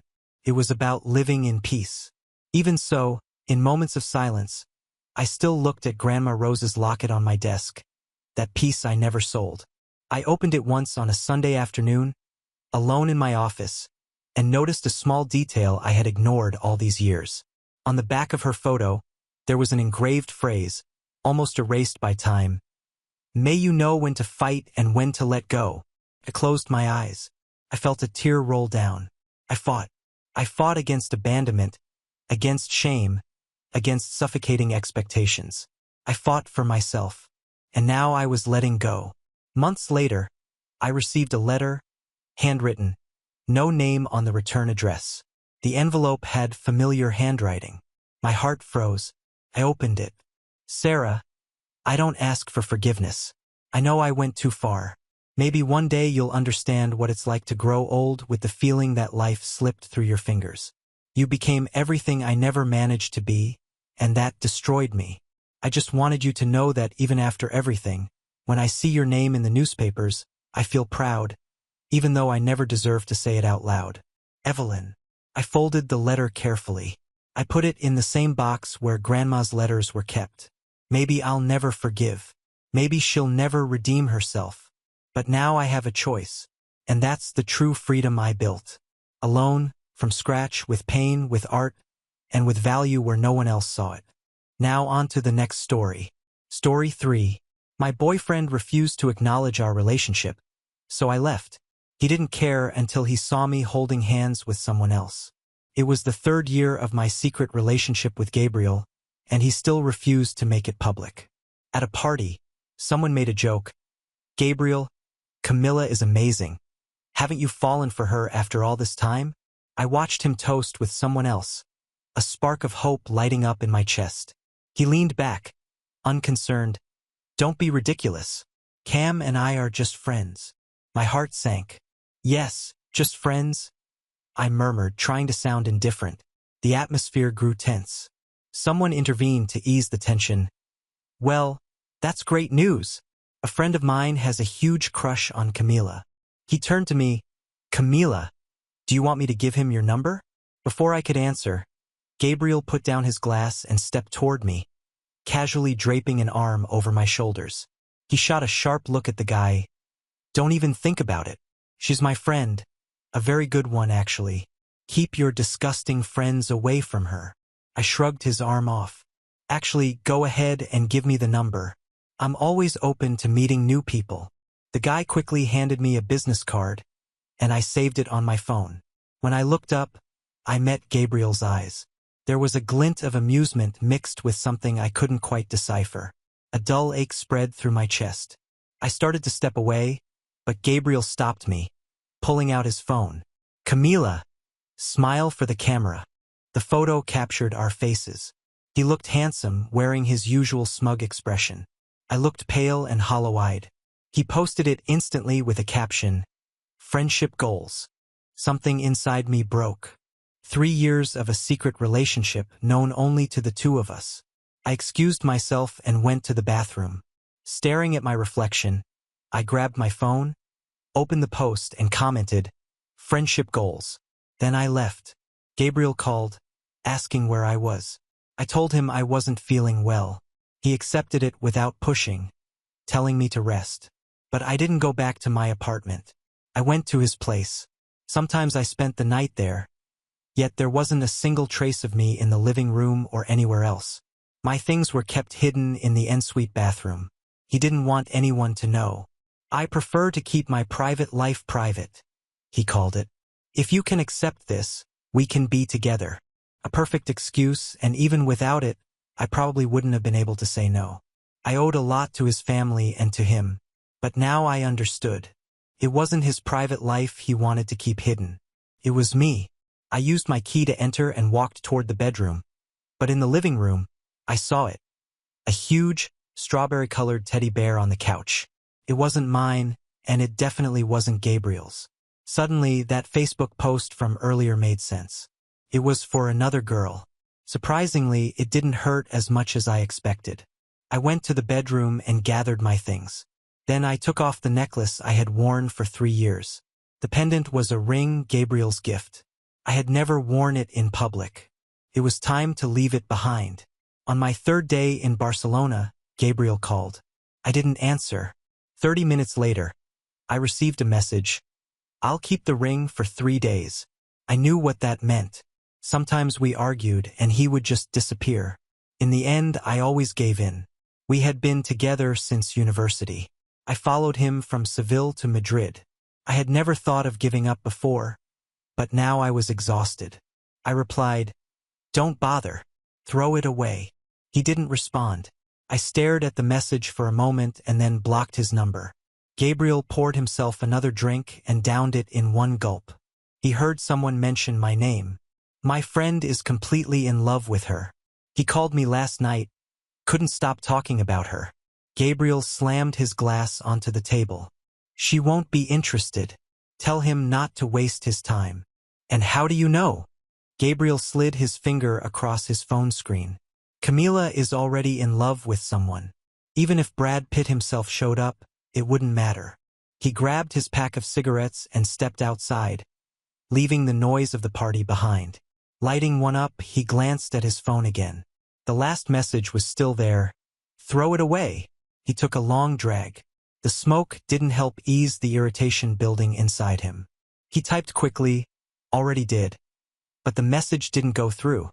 A red exclamation mark appeared on the screen. "Blocked." Gabriel froze for a moment. Then he let out a bitter laugh. "Let's see how long you can keep this up." My days in Barcelona flew by. On the eve of my flight back to Madrid, I ran into an old high school friend, Daniel. He walked into the bar, impeccable in a dark suit. My friends nudged me, giggling. I blushed, maybe from the alcohol. Daniel met my gaze. "Camila, it's been a while." "Hey," I stammered, standing up. He had barely joined us when one of my friends whispered, "I just posted on Instagram that you were in Barcelona." And Daniel liked it instantly. "He lives abroad now, he rarely comes back. He totally came for you." I sneaked a glance at him. He was talking to someone else. His sharp, striking features had always drawn attention, and now even more so. I looked away. He said he was just passing through. Coincidence? I didn't believe it. But when the night ended, Daniel offered to drive me back to my hotel. Before I could refuse, my friends disappeared. He hadn't been drinking, so he drove. On the way, my phone rang. It was a friend from Madrid. Camila, we're going out for drinks tomorrow. Gabriel is bringing his new girlfriend to meet the group. The first time. I probably won't be back in time. Have fun. My voice came out tense. Come on, just come. Gabriel insisted on inviting you. After all, you're his best friend. Watching the city lights blur through the rain-streaked window, I let out an empty laugh. We're just friends. It doesn't matter if I'm there or not. Camila, I have to go. I hung up before she could say anything else. The calls kept coming. I ignored them all until finally, my phone went silent. The car stopped. Daniel turned to me. We're here, Camila. I didn't move. My gaze remained fixed on the city. The reflections of the lights blurred by the rain on the glass. My heart felt numb. Daniel. My voice came out barely above a whisper. My reflection in the window looked distant and empty. And then the words simply slipped out. Do you want to come up? Mateus didn't hesitate.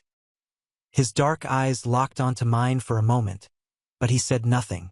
He just opened the car door, stepped out, and walked around to the passenger side, opening it for me.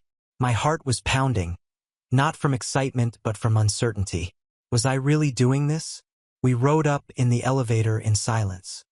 He leaned against the mirrored wall, watching me with that intense gaze he always had. I avoided looking directly at him, but I could feel his presence, his closeness. When the doors opened, I walked to my room and unlocked the door.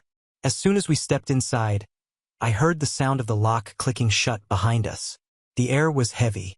It wasn't desire, it wasn't love. It was the need to erase the past, to crush any lingering trace of Fernando. Mateus stepped closer and pulled me into a kiss. It wasn't gentle, but it wasn't rough either. It was intense, filled with something unresolved. I let myself go for a few seconds, but then the feeling of doing something wrong crept in. Fernando. No, he had no right to be in my thoughts. He had pushed me aside so many times, treated me like a convenient shadow while living his life without a care for mine. But even knowing that, I couldn't go through with it. Mateus, I started. He stopped immediately, his eyes searching my face. You don't want this. It wasn't a question, it was a statement. I shook my head, unable to say anything else. He sighed and stepped back, running a hand through his hair. I knew it. You still haven't gotten over him.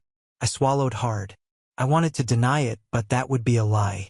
It's not that, I never finished the sentence. He smiled, but there was no humor in it. Bianca, you've always treated me as a second choice. You know that. That hit me like a punch. That's not true, isn't it? You rejected me in high school because you were in love with him. And now, even after everything he's done, you're still here, frozen, thinking about him. My mouth opened, but no sound came out. You know what's worse? He continued, laughing bitterly. I still came here. I still wanted to see you. Like an idiot. I lowered my head, feeling a tightness in my chest. I'm sorry. He was silent for a moment, then sighed. You don't have to apologize. You don't owe me anything. He picked up the jacket he had tossed onto the bed and put it on slowly. If you ever want something real, look for me. But don't come to me as an escape. And with that, he left. I stood there, staring at the closed door, feeling ridiculous. I threw myself onto the bed, the weight of emptiness pressing down on me. But the worst part was knowing that Mateus was right. I was still trapped in Fernando, and I hated him for it. The next few days, I tried to keep myself distracted. Outings, dinners with friends, anything to keep my mind off him. But the thoughts always crept back. And until one random morning, my phone vibrated. Fernando. It wasn't a message, it was a call. The urge to reject it was strong, but in the end, I answered. What? My voice came out sharp. He was silent for a few seconds. You're not coming back? I let out a humorless laugh. No.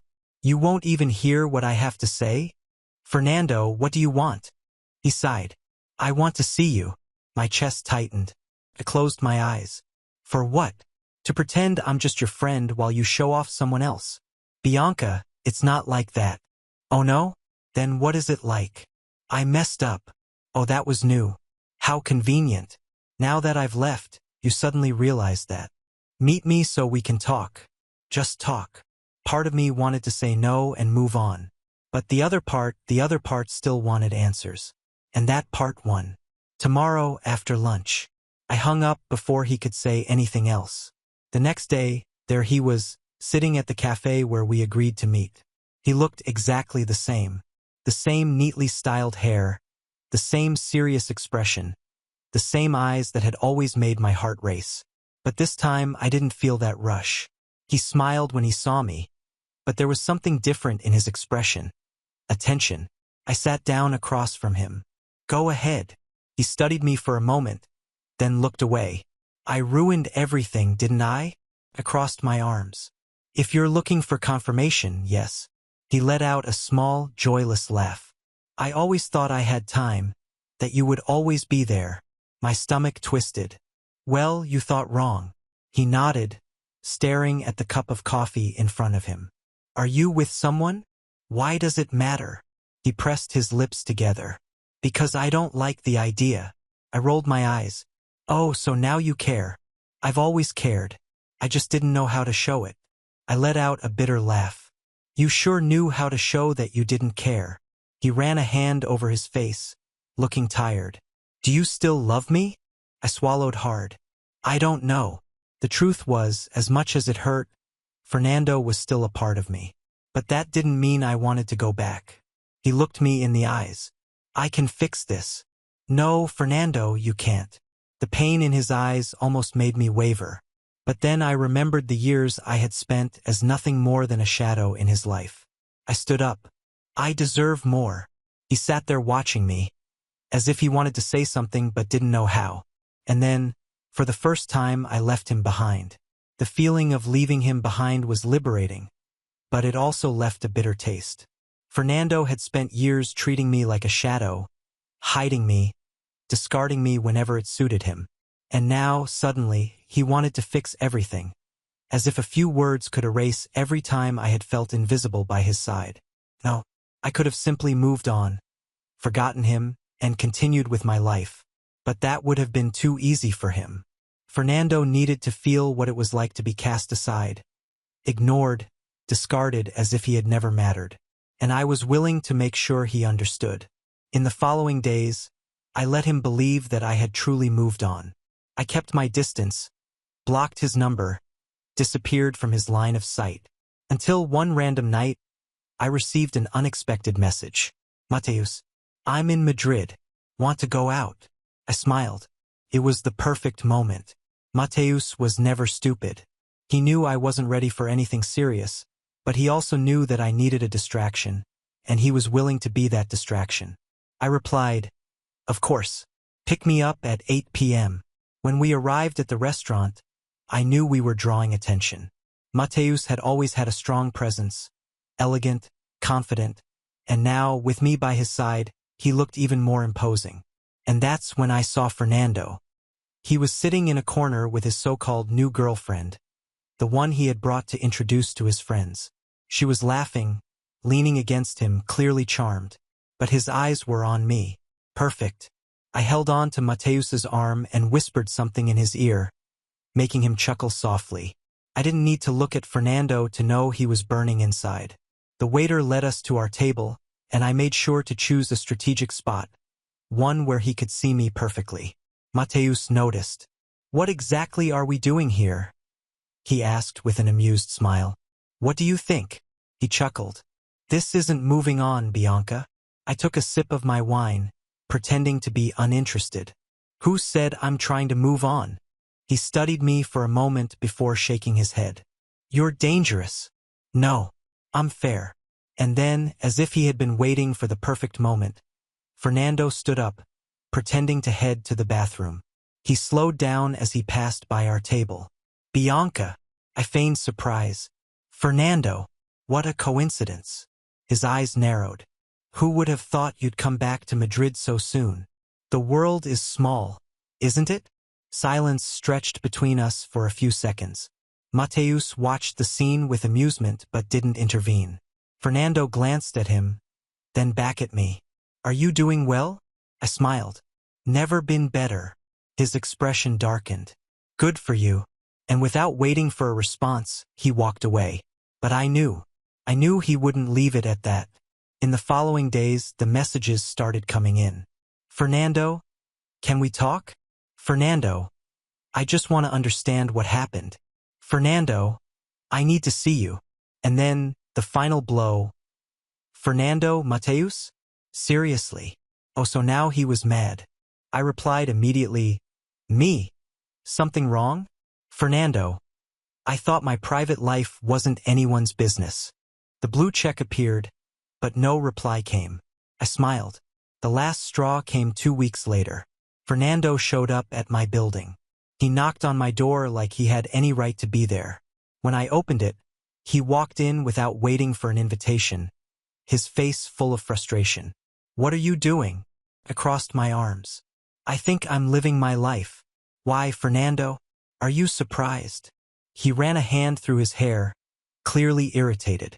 You're with Mateus just to provoke me. I rolled my eyes. Oh, so now you care? When I was waiting for you, protecting you, accepting to be your secret, you didn't care. But now that I'm with someone who actually acknowledges me, it bothers you. He closed his eyes, taking a deep breath. I messed up, Bianca. I know that. I stayed silent. But he hesitated. I don't want to lose you. The old Bianca would have melted at that moment, would have heard those words and believed them. But this Bianca, she laughed. You already lost me, Fernando. And then I delivered the final blow. I grabbed my phone, unlocked the screen, and right in front of him, opened a picture of Mateus holding my waist, both of us smiling on the balcony of a luxury hotel. Fernando went pale. You would do this? I stepped closer, pressing a finger against his chest. You made me wait 3 years to be acknowledged. I won't give you even 3 minutes of hope. Fernando looked at me as if I were a stranger. And then, with nothing left to say, he left. This time, he was the one who had been left behind. I watched the door close behind him and felt a cold satisfaction fill me. Fernando had finally tasted his own poison. But despite my apparent calm, I knew he wouldn't stop there. Fernando never handled losing control well, and losing me must have been eating away at his mind from the inside out. Days passed, and I savored each one as if I were relishing victory. I was seen with Mateus a few times, and each of those appearances seemed to hurt Fernando more than any insult ever could. I knew he was watching. I knew he saw every photo, every detail. And then he started showing up. First, it was at the cafe I used to frequent. Coincidence? Maybe. But when it happened again, twice in the same week, I realized it wasn't just chance. He was close, watching, trying to figure out if I had really left him behind. Then it got worse. I was at a networking event, surrounded by a few influential people who could be important for my career, when I felt a heavy gaze on me. I turned my head, and there he was, standing across the room, holding a glass of whiskey. Fernando was never much of a drinker. The fact that he was there, alone, staring at me like a predator watching its prey, was a clear warning. I kept acting normal, pretending he didn't exist. But at that moment, I realized my victory wasn't complete yet.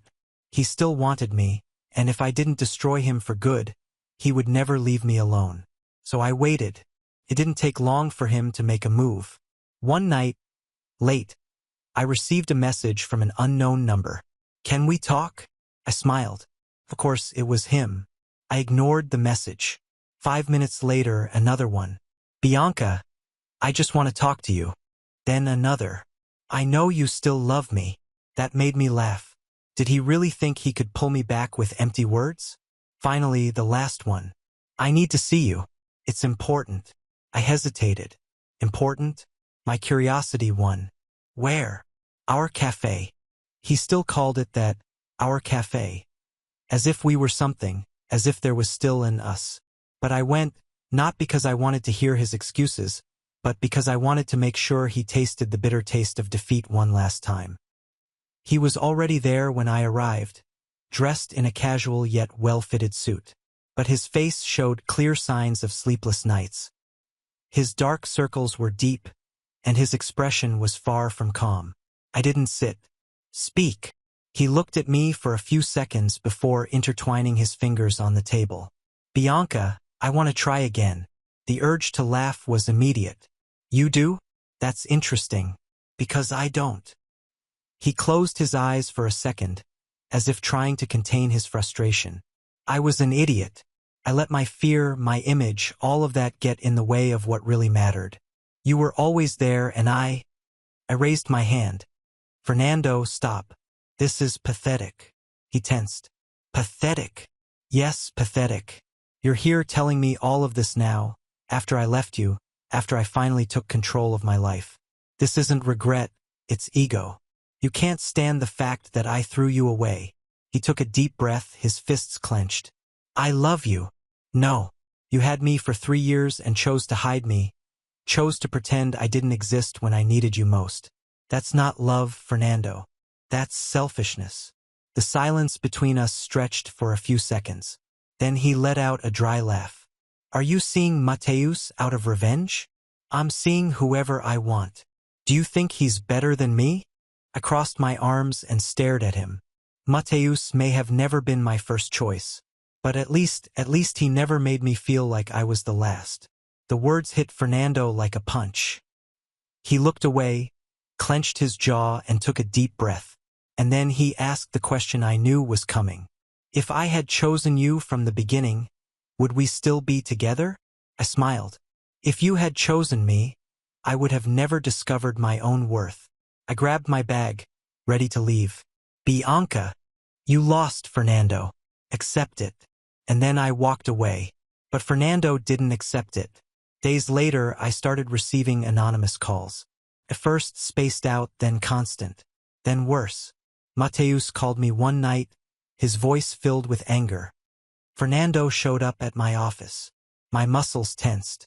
What? Yeah, he showed up out of nowhere. Started insinuating that you still wanted him, that all of this was just a game, that he knows you still think about him. My blood boiled. What did you do?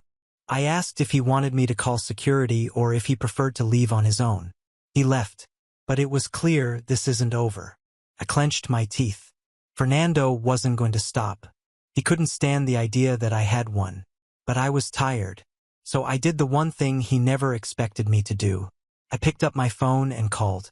Not Fernando, but his new girlfriend. The number wasn't hard to find. A little digging on social media, paying attention to comments. And there it was.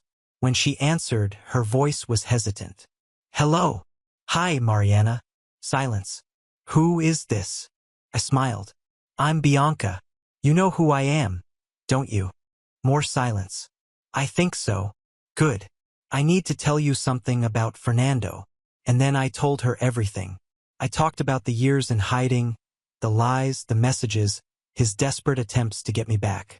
And I ended with one final warning. If you don't leave now, you'll be the next.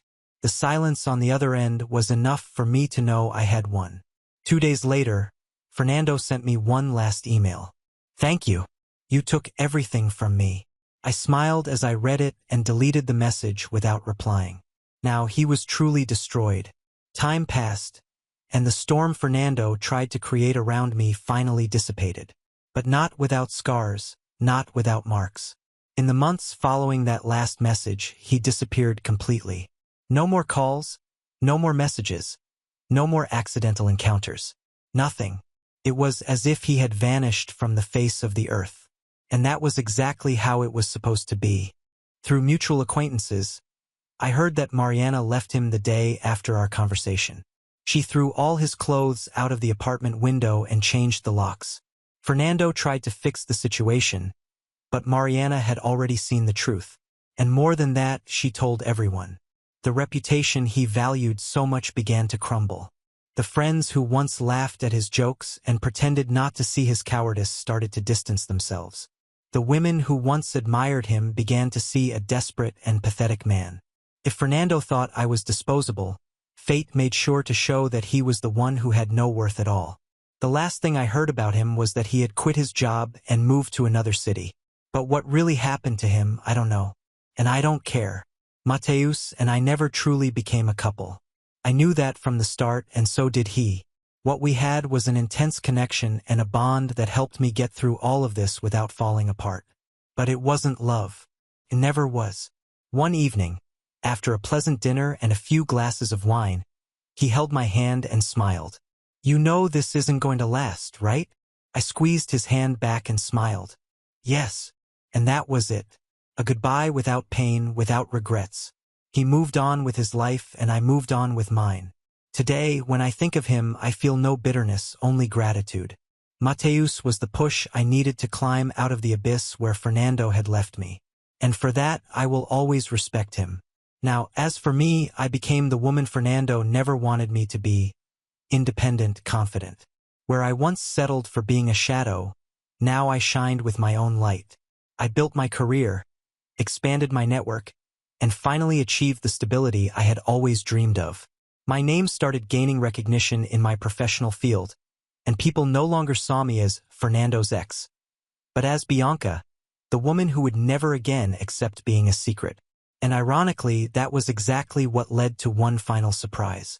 One day, while having coffee in a busy restaurant, I heard someone call my name. Bianca. I looked up and found myself staring at a face I hadn't seen in years. Not Fernando. Daniel. The childhood friend who had once appeared in Barcelona, who had awakened something in me back then, but who, by a twist of fate, hadn't had a place in my life at that moment. He still looked impeccable, dressed in a perfectly tailored suit, with that gaze that always seemed to see right through me. "It's been a long time." I smiled. "Yeah, it has. We talked for a long time. No rush, no expectations." I learned that he was now an important name in the business world, that he traveled frequently but had finally decided to settle down. And in that moment, something happened. I didn't feel anxious. I didn't feel that suffocating fear of being left behind. I just felt calm. Because for the first time in my life, I knew I didn't need anyone to be complete. If Daniel wanted to be part of my life, great. But if he didn't, it wouldn't make a difference. We went out that night. He took me to dinner, made me laugh, and when we said goodbye, he looked me in the eyes in a way no one else ever had. "I don't know when exactly you became this woman, but I like it." And for the first time, I believed it. Fernando no longer existed to me. I left him where he had always belonged, in the past. Now on to the next story. Story 4. I drove a domestic car to attend a high school reunion. When I arrived at the hotel, most of my classmates were already there. They were all doing quite well, driving either Mercedes or BMWs, and there was even a black Rolls-Royce. As soon as I got out of the car, a female classmate whose name I couldn't remember looked at me with total disdain. "Oh, isn't this our class's study committee member? How did you end up like this after graduation, still driving a domestic car?" During the meal, everyone eagerly toasted the Rolls-Royce owner, completely ignoring me. Only the class leader sat beside me with a glass of wine, offering comfort. "It's okay. Even though your car isn't as good as theirs, I believe that one day you'll drive a luxury car too." The corners of my mouth lifted slightly as I softly replied, "This isn't just any ordinary domestic car. Its name is Phantom S9. If it weren't for the class leader sending me message after message, I wouldn't have had the time to attend a reunion. Out of respect for old friendships, I canceled an important meeting and managed to free up just an hour. But to my surprise, there wasn't a single conversation about our youth at the table. It was all bragging and flattery. I didn't like the atmosphere, so I got up, ready to leave. Seeing this, the class leader immediately reached out to stop me. "Fernando, there's nothing shameful about driving a domestic car. Don't be in such a rush to leave," the class leader said. Just as I was about to reply, the same female classmate who mocked me earlier shot me another disdainful glance. Exactly. It's been so many years since we've seen each other. Don't you want to catch up with everyone? But judging by the looks of it, it seems no one's really eager to talk to you." In the end, she burst out laughing. I looked up at her and spoke coldly. "No need. I only came this time out of respect for the class leader. In the future, don't bother inviting me to such pointless gatherings." As soon as I finished speaking, Raphael, who was surrounded by everyone like the center of attention, suddenly stood up. Fernando, what do you mean by that? Are you saying we're not worthy of dining together? He had clearly twisted the meaning of my words on purpose, but the people around didn't see it that way. Oh, driving a cheap domestic car and still looking down on others? Before coming, I thought top students like you were something amazing, but it turns out you're nothing special. What's the use of good grades? After graduation, you still ended up as just a civil servant. A civil servant? Well, she was not entirely wrong. All public officials in the country could indeed be classified as civil servants.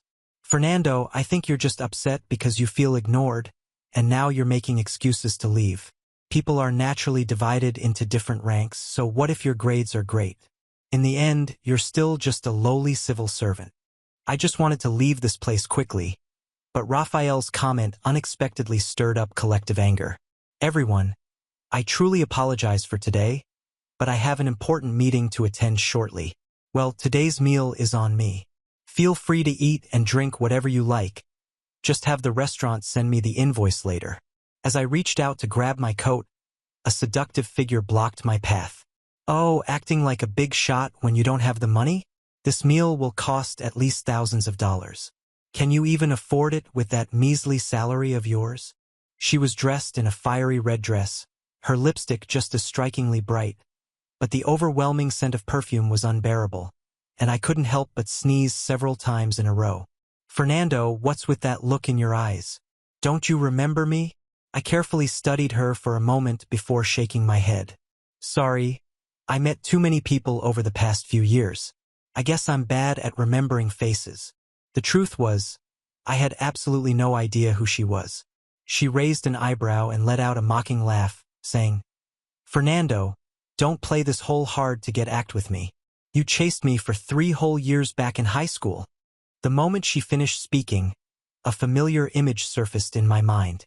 Still, the woman in front of me was far different from how she looked in high school. I hesitated for a moment before asking cautiously, Are you Mariana? As soon as I said her name, a triumphant look spread across her face.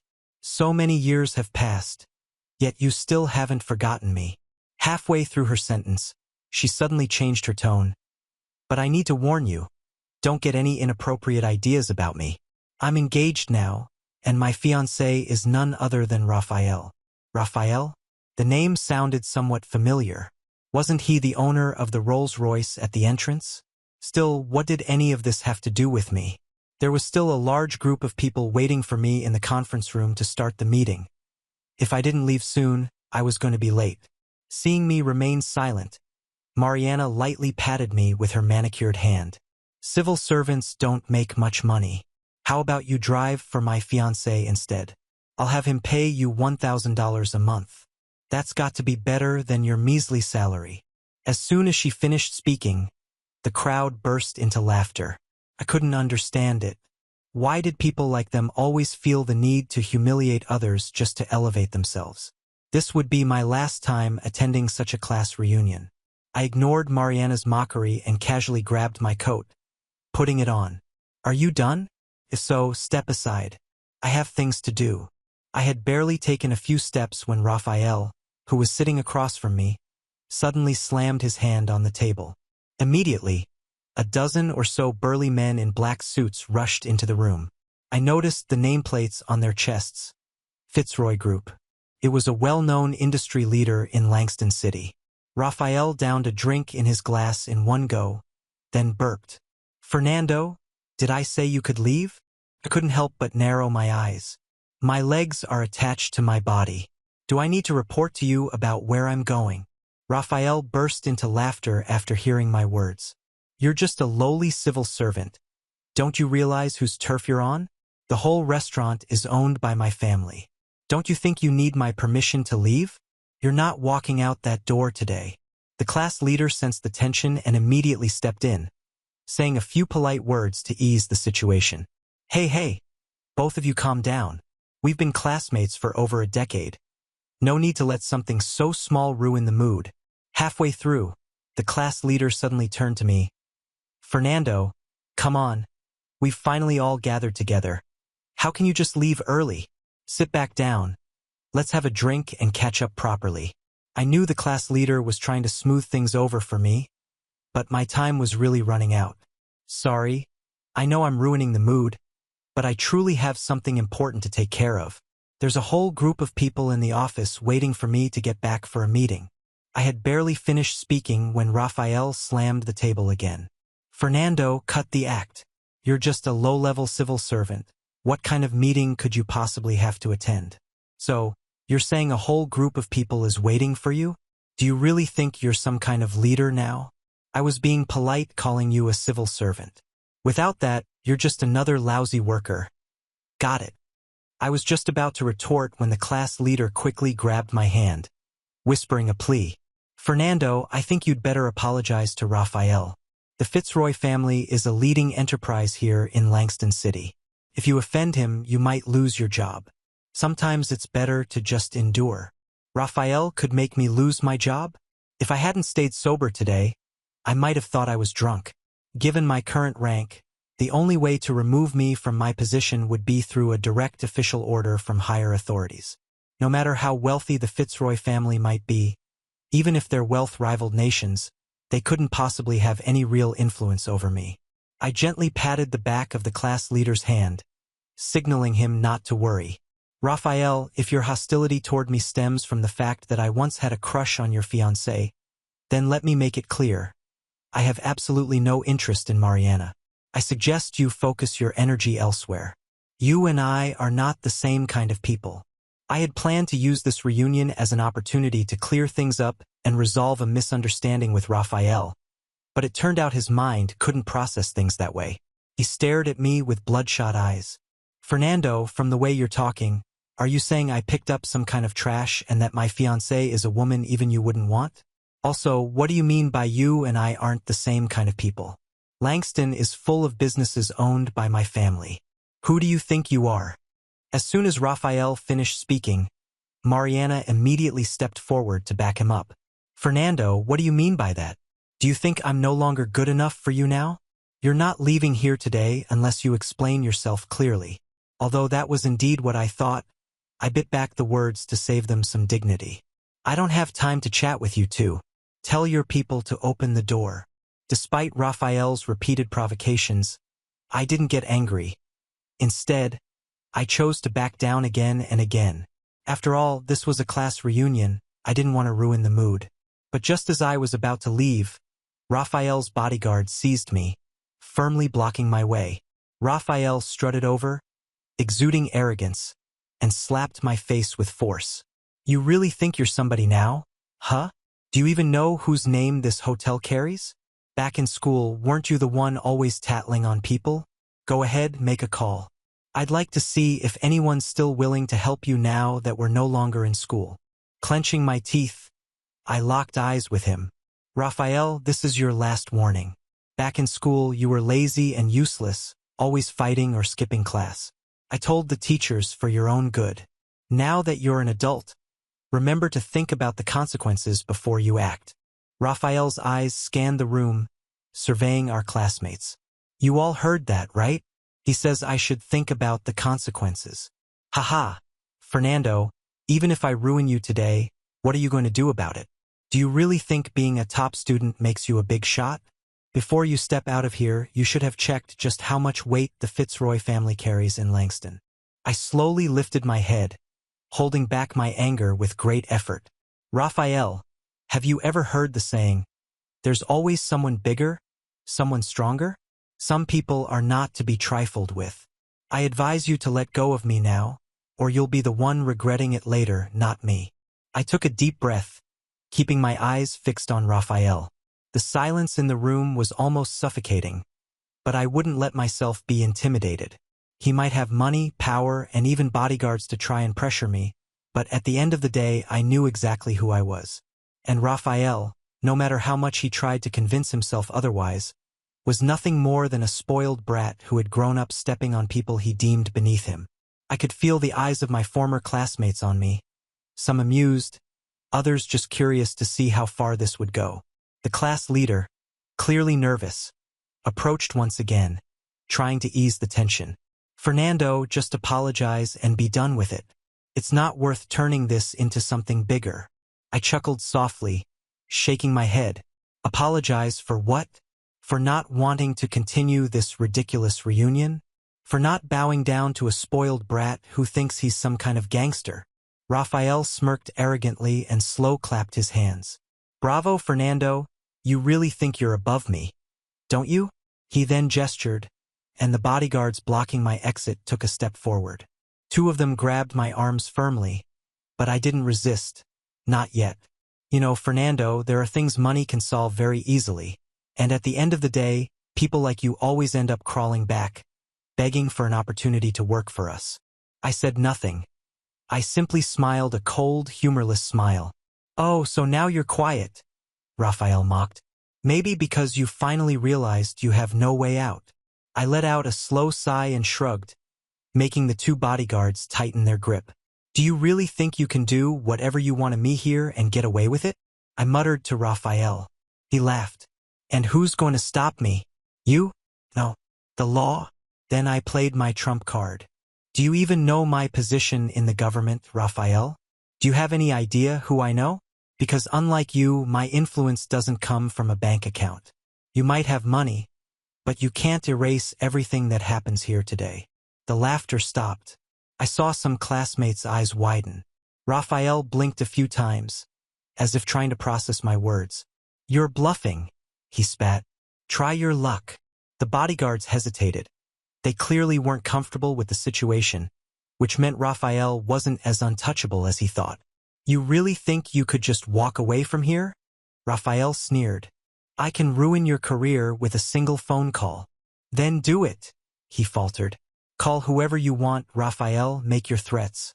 But just know that if I want to, by tomorrow, you'll be drowning in tax audits, money laundering investigations, and every other shady deal your family has been running without even realizing it. You think you can intimidate me? I am exactly the kind of person you should be afraid of. Silence fell over the room. The bodyguards immediately let go of me. Raphael stood frozen, his hands trembling slightly. Mariana looked between us, confused, as if she couldn't understand how the situation had turned against them so quickly. I adjusted my coat and started walking toward the door. No one tried to stop me anymore. But before leaving, I stopped next to Raphael and murmured, just for him to hear, if you lay a finger on me, your family will lose much more than just an expensive dinner. Then, without looking back, I walked out of the room. In the following days, Raphael tried everything to get back at me. He called contacts, tried pulling strings behind the scenes, but nothing worked. I had already anticipated his every move, so I acted first, and within less than a month, the first audits began. It didn't take long for fraud to be uncovered. Shell companies, tax evasion, corruption schemes. The Fitzroy Group started to collapse from the inside. Raphael realized too late that he had messed with the wrong person. The last I heard of him, he was desperately trying to sell properties to cover the fines and avoid prosecution. His arrogance had turned into fear, and Mariana, while she disappeared from his life the moment she saw the money wasn't guaranteed anymore. As for me, I moved on. I kept climbing, building my influence the right way without having to step on anyone. And I was never invited to another class reunion again. After that day, I never received another invitation to a class reunion. In fact, I doubt any of them have even mentioned my name since. To them, I became a ghost, someone who existed but was no longer convenient to remember. But for me, that wasn't a problem. If anything, it was a relief. Raphael, on the other hand, watched his life fall apart before his very eyes. The investigations into Fitzroy Group started small, discreet, but as more irregularities surfaced, they snowballed into something unstoppable. It was almost entertaining to watch from a distance as he desperately tried to put out the fire. First, he attempted to bribe the investigators. It didn't work.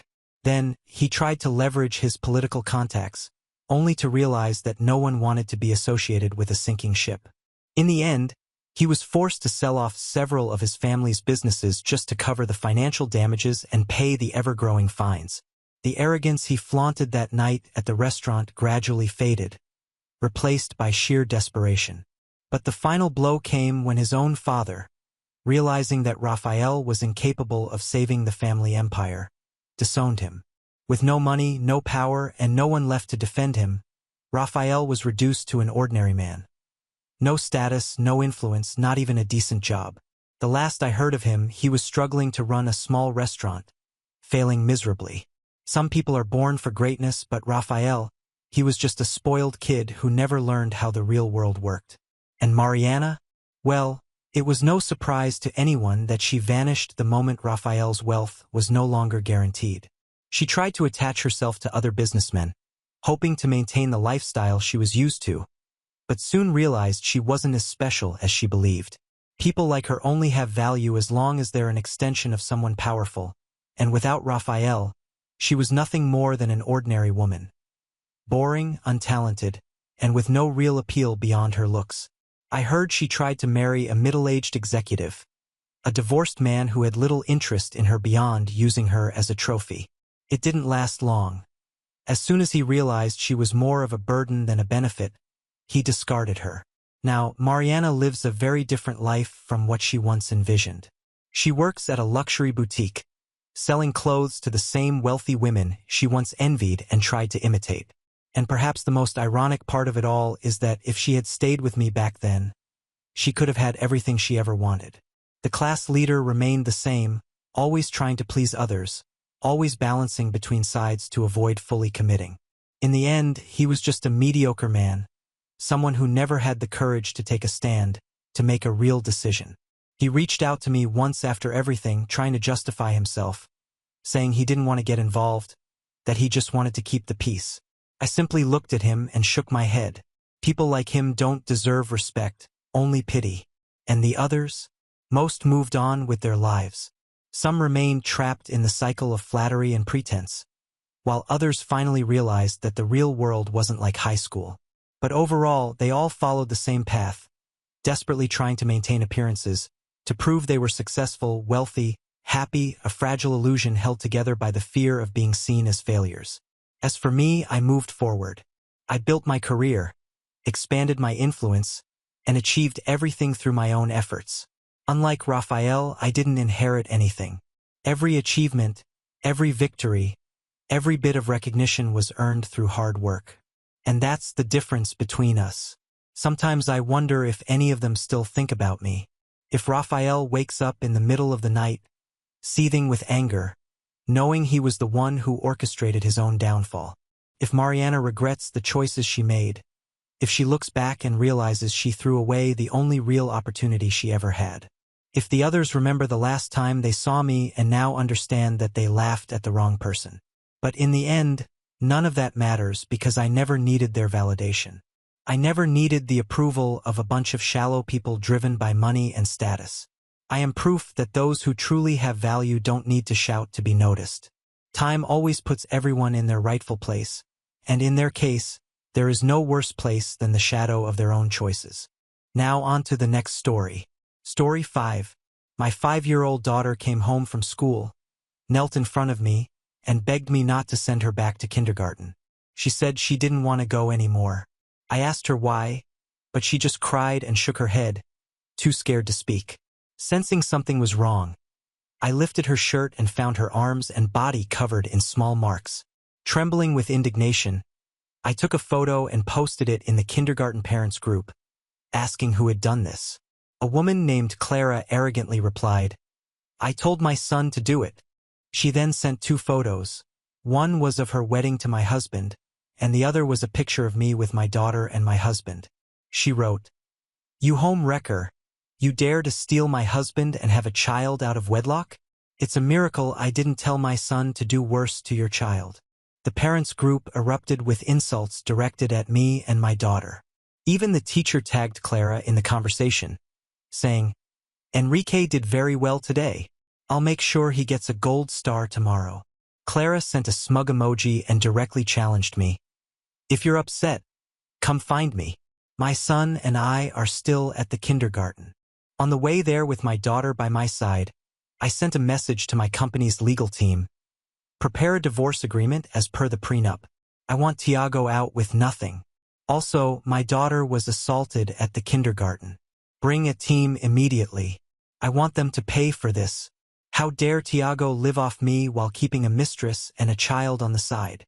When I arrived at the kindergarten with my daughter, the first person I saw was Clara, surrounded by other parents from the class. They were praising her. Clara, you're so discreet. If it weren't for all this, we'd never have known your husband is the CEO of Martin's Group. Another added. No wonder you have such natural elegance. That's the kind of sophistication that comes with wealth. Someone else said, we're here to support you. We're proper mothers, and we won't let a home wrecker like that intimidate you.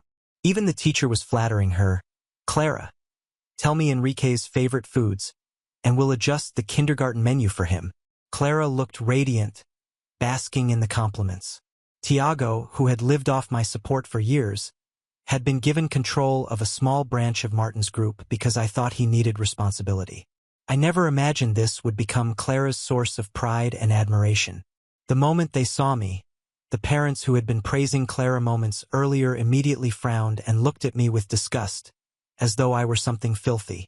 The teacher approached me with a cold expression and said, Miss Silva, I've been instructed by the principal to inform you that Isabella is expelled, effective immediately. I glared at her and asked coldly, my daughter was attacked. Instead of seeking justice for her, you're expelling her. The teacher replied, this is an elite kindergarten. The children here come from noble or wealthy families. A child from someone like you would only damage our reputation. My expression darkened as I warned her. I suggest you investigate who the real home wrecker is before making accusations. At that moment, Clara stormed over to me and slapped me hard across the face. How dare someone as despicable as you flaunt yourself in front of me? Did you really think having an illegitimate child would make you take my place as Mrs. Martin? The slap left me stunned while the other parents laughed and insulted me. I heard comments like, you look decent, so why stoop so low as to be a mistress and have a child? And, some people pretend to be innocent, but the moment they see a rich man, they lose all control. Some bystanders started taking photos and videos of me and even spat at me. Calmly, I removed my $1 million coat and threw it in the trash. Then I turned to Clara and said, first you told your son to hurt my daughter, and now you assault me in public. Who gave you the audacity to act like this? Clara arrogantly replied, it's my right as a wife to slap a mistress. Besides, I'm the wife of Martin's Group CEO. Hitting you and your daughter is nothing. I could do far worse, and no one would do anything about it. The other parents chimed in. If you hadn't been a mistress, Clara wouldn't have hit you. You brought this on yourself. You're just a filthy mistress. Instead of keeping your head down, you're out here provoking us. Getting slapped is the least of what you deserve. Yeah, you've got a taste for being hit, huh? Who are you pretending to be the innocent victim for? We're not like those men blinded by lust. Even the bystanders joined in on the insults. Each insult was more vicious than the last. This only emboldened Clara further. She glared at my car behind me, her eyes blazing with anger. You filthy woman, spending my husband's money like it's nothing. How dare you drive a Rolls-Royce? A cheap mistress like you doesn't deserve this car. I hate mistresses more than anything. Every mistress on earth should die. As she spoke, she pulled out a key and scratched large letters across my car's surface. Mistresses must die. I glanced at the glaring words and said coldly, you'll soon realize how ironic those words are. Hearing this, Clara flew into a rage. You filthy woman, living off my husband's money and acting all high and mighty. Today I'll make sure you pay back every penny you've taken from him. She picked up a brick from the sidewalk and started smashing my car with all her strength. She didn't spare anything. The windows, headlights, and the hood, everything was attacked. Seeing this, the other parents were energized. They picked up whatever they could find and joined in on the rampage, smashing my car with enthusiasm. After breaking the windows, they climbed inside, slashing at the seats and tearing apart the interior. The once pristine luxury car was quickly reduced to a heap of scrap metal. At that moment, one of the women broke open the trunk and gasped, look, there's a bunch of expensive stuff hidden in here. Clara approached casually, pulling out a painting and sneering. A woman who makes her living selling herself in art, trying to act all cultured. It's an insult for trash like you to own something like this. Someone like you only deserves trash. With that, she tore the painting to shreds right in front of me. After ripping it apart, she threw it to the ground and stomped on it. One of the bystanders, who seemed knowledgeable about art, took a closer look and exclaimed, "This looks like an authentic piece by James. I heard it starts at 300 million at auctions." Clara proudly said, "So what if it's worth 300 million? It's all my husband's money anyway. My husband's money is my money. If I want to destroy my own stuff, what's the problem?" Her words left me speechless with anger. Let's not even mention that Tiago was a penniless live-in husband. Even when I let him manage Martin Group, he lost nearly half of the company's value due to his incompetence. If he were my husband, I would have fired him long ago. But Clara and these other parents actually see him as some impressive CEO. Every single one of them looks up to him with admiration. Led by Clara, the other parents followed suit, tearing up my paintings. They all started ripping and smashing the collectibles I had in my trunk. I had bought these items at a high price from an auction today. Before I could even place them anywhere, they were destroyed. Watching these out-of-control lunatics, I calmly pulled out my phone. "Why aren't you here yet? I want you in front of me within 5 minutes." Before I even got a response, one of the parents snatched my phone and smashed it to the ground. "Trying to call for help? Where do you get the nerve? Are you pretending to be someone important? Huh? She's probably calling one of her clients to put on a show for us. Ha ha ha." The parents laughed even louder, openly mocking me. I stared at my shattered phone on the ground and said coldly, "I hope you'll still be laughing this hard in a few minutes." Then I turned to the teacher and asked, "You knew my daughter was being bullied at school, didn't you?" The teacher glared at me with disdain and replied, "So what if I did? A bastard daughter of a worthless mistress is nothing but trash. Enrique was just taking out the trash. What's the issue?" I stood there unmoving, watching the chaos around me. My car, which until minutes ago was a symbol of my hard work and success, was now in ruins. The trail of hatred, the laughter, and the looks of contempt hit me like a constant blow to the chest. Clara basked in her perceived victory, while the other parents acted like a frenzied mob, feeding off their mutual disdain for me. I didn't yell, beg, or cry. I remained calm, though inside, a storm of fury raged. Part of me wanted to retaliate right then and there, to destroy something of theirs, to scream that this entire spectacle was based on lies. But no, Clara, Tiago, all of them, didn't deserve to see any reaction from me that would fuel them. They expected me to lose control, to beg for mercy, or even to run away in shame. I took a deep breath and stepped forward. My voice came out calm, almost icy. "Do you know what I see here? A desperate woman who needs to use lies to justify her own insignificance. Do you honestly believe the charade of hers? Do you think a man like Tiago has anything to offer? I carried that man on my back for years. When I met him, he didn't even have a decent job. And now you're here treating him like a king and me like trash. All based on the words of a woman who clearly doesn't understand dignity." The laughter paused briefly. Clara, however, wasted no time. "Do you think your words mean anything to us? Look around you, you're alone, abandoned. No one here believes you. A mistress like you has no right to talk about dignity." That word again. Mistress. Clara wielded it like a knife, but she had no idea that her little act was about to come crashing down. Deep down, I knew all of this was temporary. Their blind fury wouldn't change the facts, wouldn't change what was about to happen. I heard the sound of cars braking behind me. My lawyer, accompanied by security guards, stepped out quickly. He looked at the state of my car, at the commotion around me, and then directly at me. "Is everything under control?" he asked seriously, though his gaze clearly said, "This ends now." I smiled faintly and nodded. "It's just beginning." Before Clara could say anything, the guards positioned themselves beside me. One of them approached her, taking the key she still held in her hand. "This is evidence of vandalism. We'll need to take it with us." Clara started shouting, trying to argue, but the authority of the man and the gravity of the situation were becoming evident.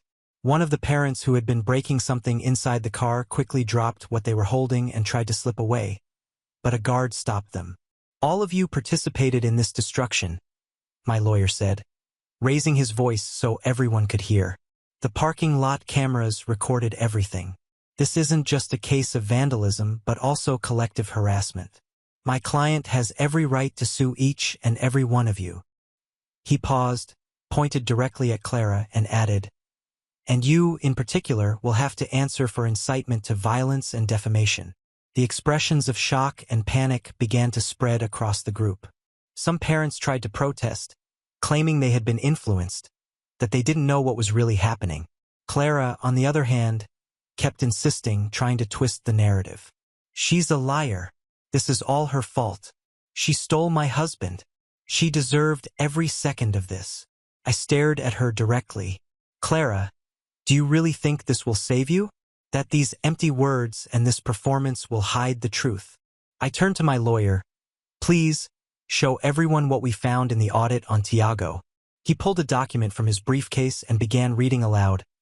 "Tiago Martins, known as the CEO of Martin Group, embezzled funds from the company over the past 3 years. The total estimated amount is 25 million. The money was transferred to joint accounts between him and Clara. Evidence includes bank statements and intercepted emails." Silence fell immediately. All eyes turned to Clara, who began stammering, denying everything. That's a lie. She's making it up. It's a setup." But her voice trembled. For the first time, her arrogant confidence was crumbling. "A lie," I chuckled softly. "You all let yourselves be deceived by this woman. Tiago was never CEO. He was an incompetent employee who nearly destroyed the company. I allowed him to hold that position only so he wouldn't feel useless.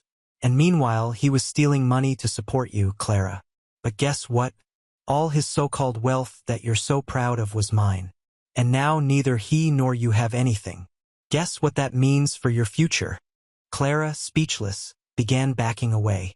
The group around her was slowly dispersing, realizing they had sided with the wrong person. One of the parents murmured, "I didn't know about this. Clara, you told us she was the one to blame." "She is," Clara shouted, desperate, but no one seemed convinced anymore. "I will sue every single one of you," I said coldly, pointing at the group. "And Clara, we'll see how much you can handle when everything you think you own is taken away." I left the scene as calmly as I had arrived, but inside, I felt a deep satisfaction. Clara and Tiago had underestimated me. They thought they could destroy me, but in the end, it would be them facing the consequences of their choices. And this was just the first battle I had won. Everything I did in the days that followed was for her, my daughter. That little life, even in the midst of chaos, remained my greatest reason to keep going. Seeing her frightened face as she heard insults hurled at me, as she watched strangers destroy what was ours, was enough to seal my decision. No one would get away with it. My lawyer worked tirelessly, gathering every piece of evidence possible. The parking lot cameras were just the beginning. We obtained messages from Clara in the parents' group, inciting hatred against me. On top of that, the financial audit evidence against Tiago was damning. He had embezzled millions from the company and to joint accounts with Clara. And the irony was that they used that money to fund their luxurious lifestyle and maintain the appearance of a perfect family. The lawsuits were filed. Clara and Tiago wouldn't just face charges for vandalism and harassment, but also for theft and financial fraud. Clara's involvement was undeniable. She knew about the scheme, encouraged it, and benefited from it. Both their arrogance was replaced with panic when the legal notices arrived. During the trial, they tried to defend themselves. Clara cried, claiming she knew nothing and only trusted her husband. Tiago tried to twist the narrative, alleging that I had orchestrated everything. But the evidence was overwhelming. Emails between the two detailed their embezzlement plans. Bank statements showed direct transfers to Clara's accounts. Even messages of Clara boasting about how no one would ever find out were presented. With each new piece of evidence, Their faces grew paler. The most impactful moment was when I took the stand. I looked at the jury, the judge, and then at them and said, "Everything I have done, everything I built, was to provide a better life for my daughter. When Tiago entered my life, I believed we were a team, that he wanted the same. But instead, he betrayed my trust, stole what was mine, and used it to support this woman, Clara, who even dared to attack my daughter. It's not just my assets they destroyed. It's my daughter's safety, trust, and innocence. And that, Your Honor, is unforgivable." The verdict was clear. Both were found guilty. Tiago received a harsh sentence for financial fraud and theft. Clara, an active accomplice in the scheme, was also convicted. When they heard their sentences, Clara broke down, sobbing uncontrollably, screaming that she couldn't go to prison. Tiago remained silent, staring into the void, perhaps finally realizing the gravity of his actions. They lost everything: their freedom, their reputation, and most importantly, any control over my future. When the trial ended, I felt a weight lift off my shoulders. It wasn't joy or vengeance that moved me, but a sense of justice. This wasn't just for me, it was for my daughter. I decided we needed a fresh start. I sold the house, left the city, and moved somewhere where no one knew us, where we could begin anew. I enrolled my daughter in a new school. It was hard at first. She was traumatized, hesitant to trust people. The scars were no longer visible on her body, but in her behavior. For weeks, she struggled to approach other children, staying quiet and observing from a distance. But over time, things began to change. A caring teacher and kind classmates made all the difference. Slowly, she started smiling again. She made friends. One day, she ran home excited to tell me she had been chosen to represent her class in a school project. I cried tears of relief and joy. My little girl was healing. Today, she's a happy child. She has many friends and never misses school. Every time I drop her off at the gate, I see her classmates run up to greet her, and my heart fills with gratitude. She doesn't talk about what happened in our old city, and I don't bring it up either. The past is buried there, while we focus on building a better future. As for me, I restarted my career elsewhere. I've learned to be more cautious, to protect what's mine, and to never let anyone exploit my kindness as a weakness. I know I can't erase everything that happened, but I can ensure my daughter grows up in an environment where she feels safe and loved. Clara and Tiago, they're paying for their actions. Both remain in prison, and I'm sure they blame each other for what happened. But I don't think about them anymore. My revenge was seeing them face the consequences of their choices. My true victory is watching my daughter run, play, and smile without fear. Everything I did was for her, and I'd do it all again if I had to. After all, she is my greatest achievement, my strength, and the reason I will never, ever allow myself to be knocked down again. Now on to the next story. Story 6. After my uncle Ethan found out I had a crush on him, he sent me out of the country. However, 5 years later, he invited me back for his wedding anniversary. I never thought that, after 5 years abroad, I would have the chance to come back. After all, Ethan had said that in this lifetime, I'd better never appear in front of him again. But it was also he who personally bought me a ticket back home, inviting me to attend his and Hannah's wedding anniversary celebration. Mia had been sleeping peacefully on the plane, but once we got off, she started crying. "Mommy, my feet hurt," she whimpered softly. Hearing Mia's quiet sobs, I quickly picked her up and walked towards the exit. At the arrival gate, I turned on my phone, ready to call a cab. Just then, my phone rang. Seeing the familiar number on the screen, I fell silent, unsure whether to answer or not. In the end, I didn't pick up, but a second call came through almost immediately. I sighed and finally answered. Ethan's voice quickly came through. "Are you out of the airport? I sent an assistant to pick you up," he said in a businesslike manner, as if we were strangers. I laughed bitterly. "I can get a cab myself." Ethan probably didn't expect me to say that. After all, back then, I had been well taken care of by him during my years by his side. All my needs were met. I never had to worry about transportation. After a moment of silence, Ethan spoke. Just let the assistant come anyway. I bought a gift for Hannah on your behalf. It's in the trunk. You can bring it directly when you come for dinner. Ethan was still so thoughtful, considering even the gift situation perfectly. Of course, when he spent millions on the venue and commissioned a limited edition diamond to create a unique wedding ring for Hannah, it was clear how much he loved her. All right, I responded softly. Ethan didn't say anything more, but he didn't hang up either. After a while, Ethan finally spoke.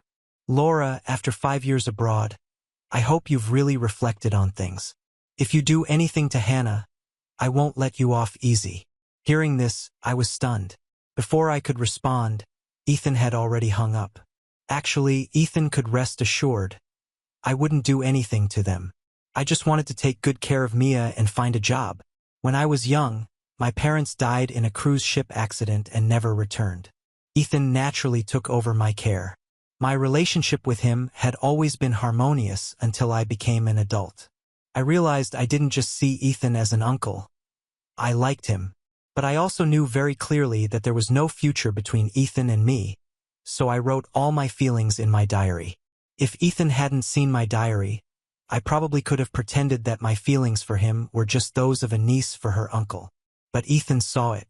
He tore up my diary and asked me how I could have such disgusting thoughts. Don't you know I'm your uncle?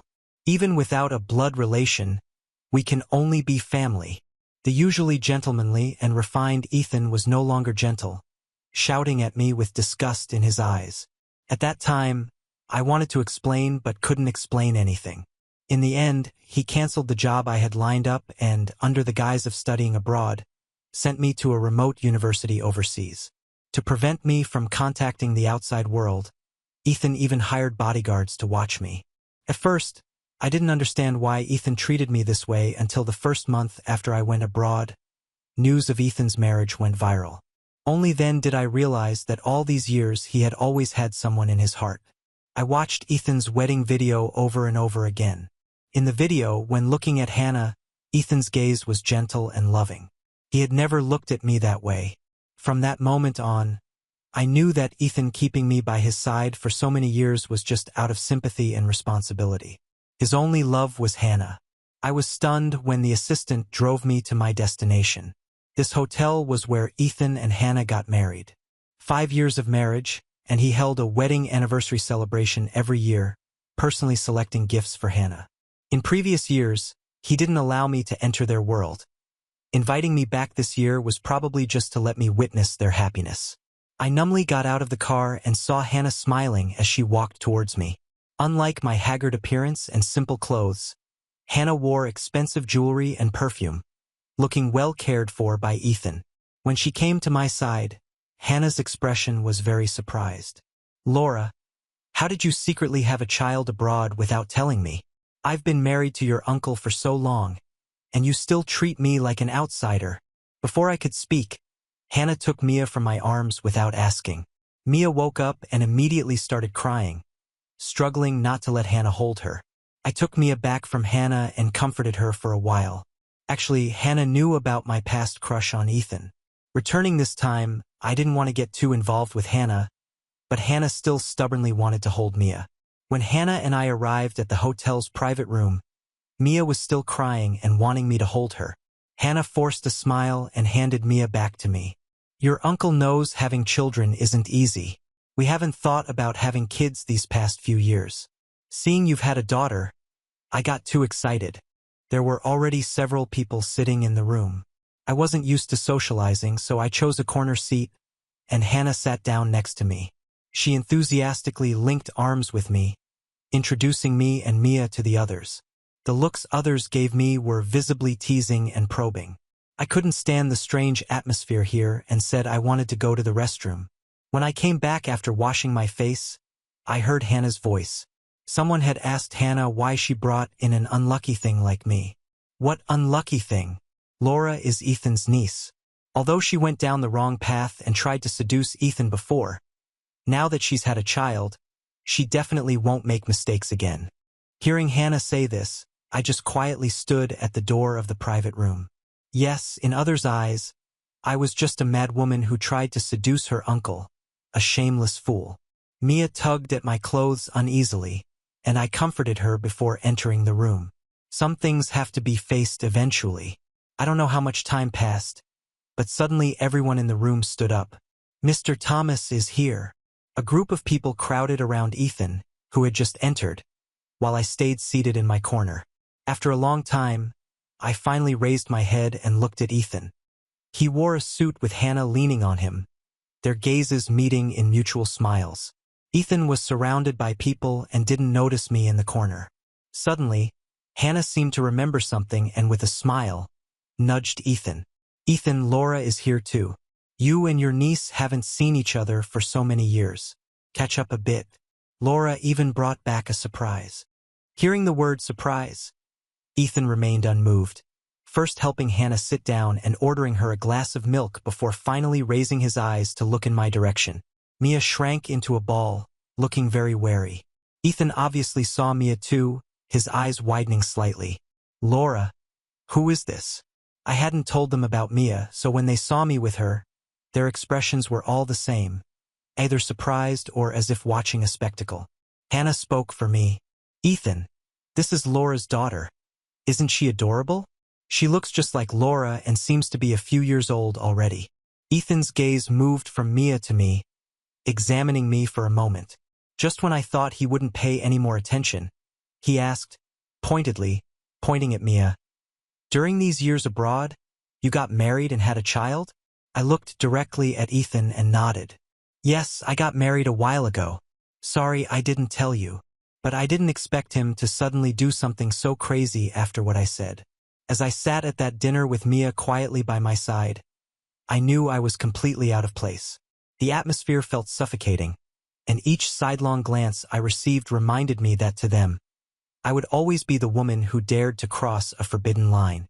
Hannah was in her favorite role, the generous and successful hostess, smiling falsely but making it clear to everyone that I was a stranger at her party. My mind drifted back to the days before I left, when I still lived with Ethan and believed that the sense of security he offered was more than just a family obligation. Those moments beside him had been for me a time of hope, but now it all felt like a bitter farce. He didn't see me as someone he truly cared about. He saw me as an inconvenient responsibility, someone to be pushed aside so he could finally have the life he always wanted with Hannah. While I pondered, Hannah seized the moment to call attention to me. "Laura, tell everyone about your years away and your new life." Her gaze said it all. It was a poisoned invitation. She wanted me to recount every detail of my life to confirm that I had failed. The silence that followed her remark was unsettling, but I took a deep breath, trying to maintain an indifferent stance. "Mia is my priority now," I began, keeping my gaze on my daughter. "After everything I've been through, I realized that the most important thing is to give her a peaceful life. My focus is no longer on myself or on what happened in the past. I just want to rebuild what I lost." Hannah smiled, a sadistic glint in her eyes. "How touching, Laura. I can only imagine how hard it must have been. After all, starting from scratch in another country, all alone." Those last words stung the most. Everyone knew what she meant. Alone, abandoned, with no one by my side. The tension only heightened when Ethan finally joined the table beside her, making a point of holding her hand and showcasing the affection he lavished on her. They exchanged a look of complicity, something I never shared with him, not even in my most romantic dreams. He then turned his gaze toward me, cold and distant. "I hope you've learned from your mistakes, Laura," he said, each word hitting like a punch. "I gave you another chance and expected you to grow up. Any reckless behavior here will be unacceptable." I wanted to scream, but at the same time, I no longer wanted to give them the satisfaction of watching me crumble. I ran my hand through Mia's hair, trying to find some comfort in her presence. She was the only good thing I had in that moment, the only piece of peace I had taken from that life. Ethan and Hannah didn't understand. They would never understand how much I sacrificed to move forward and raise Mia on my own. Every obstacle, every tear, every lonely night. All so that one day I could show my daughter that even in the face of so much adversity, I survived.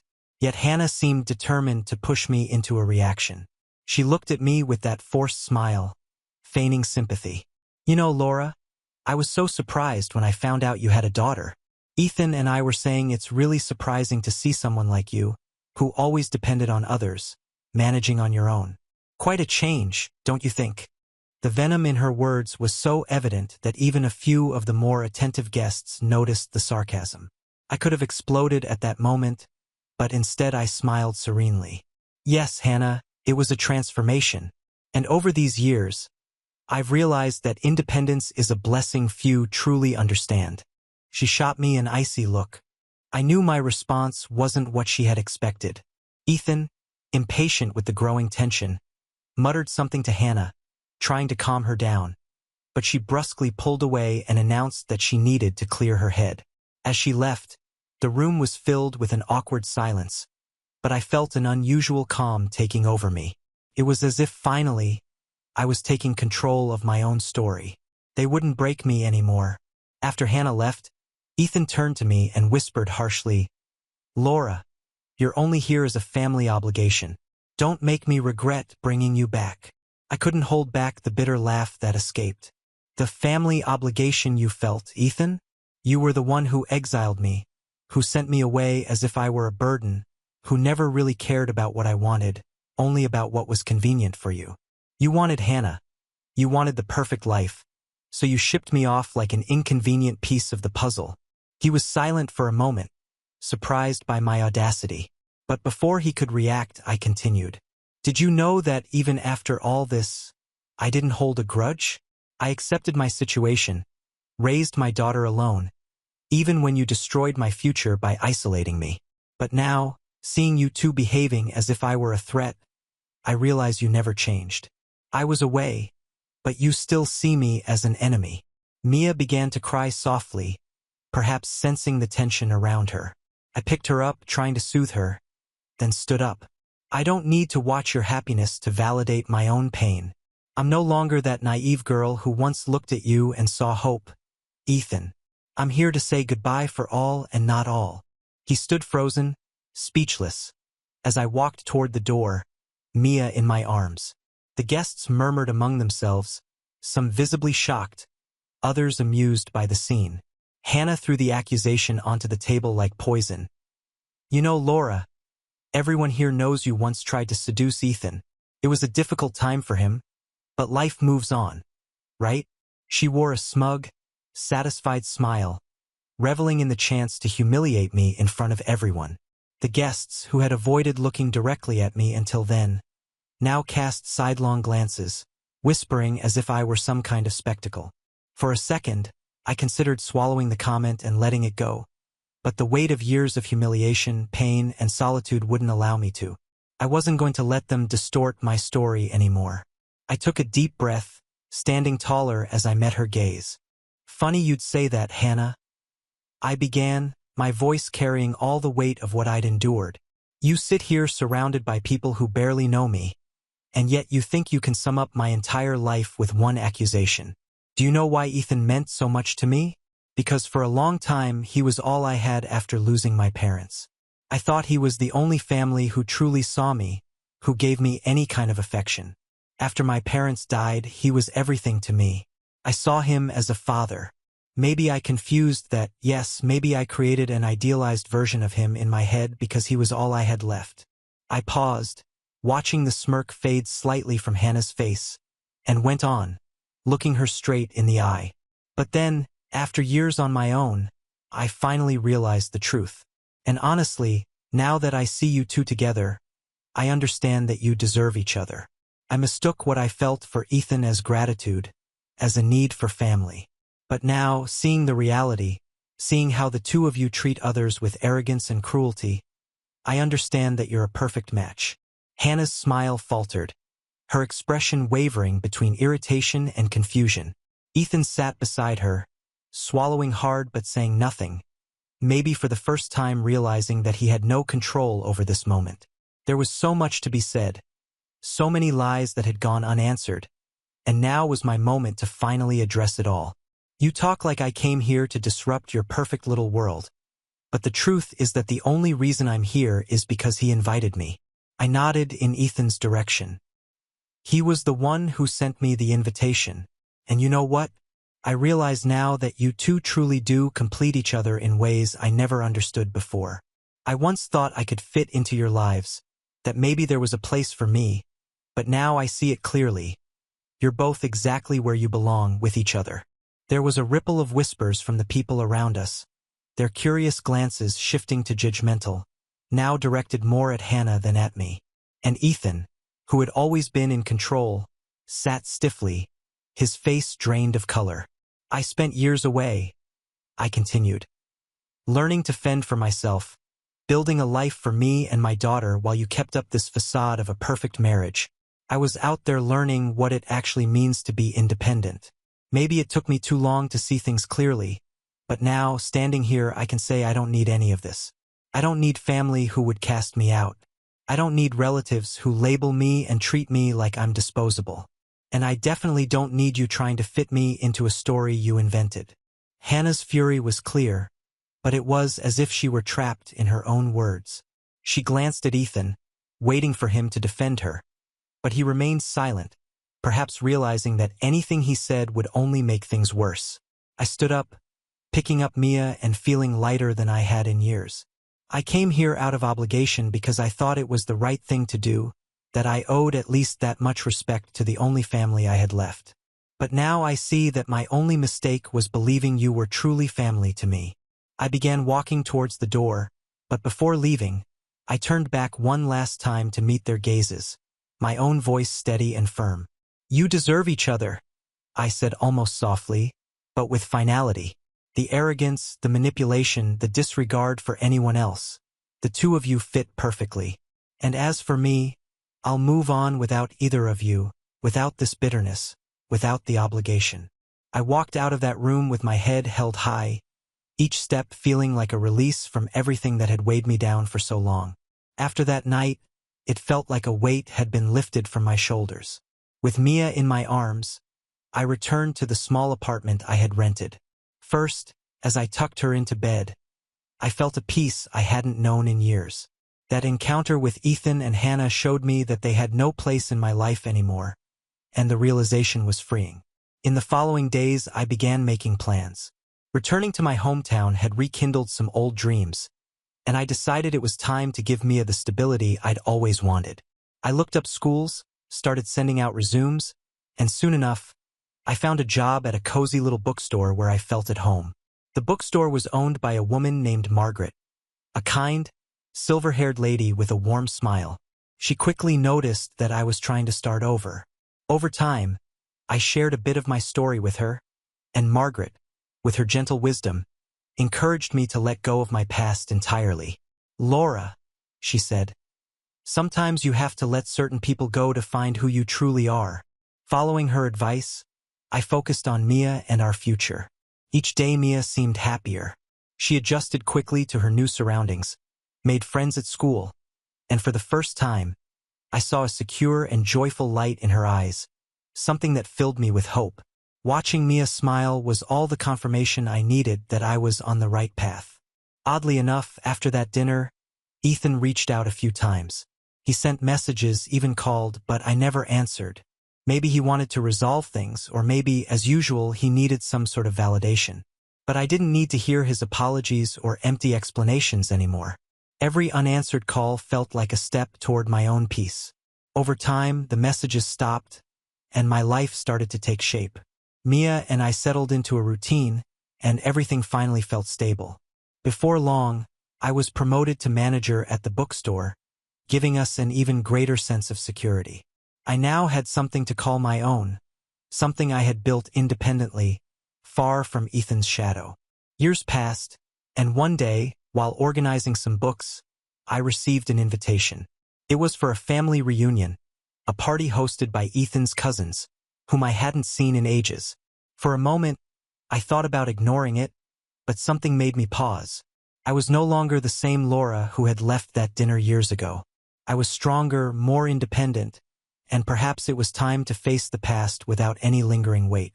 At the reunion, I was warmly greeted by distant relatives who barely recognized me. Ethan was there, of course, but this time the discomfort wasn't mine.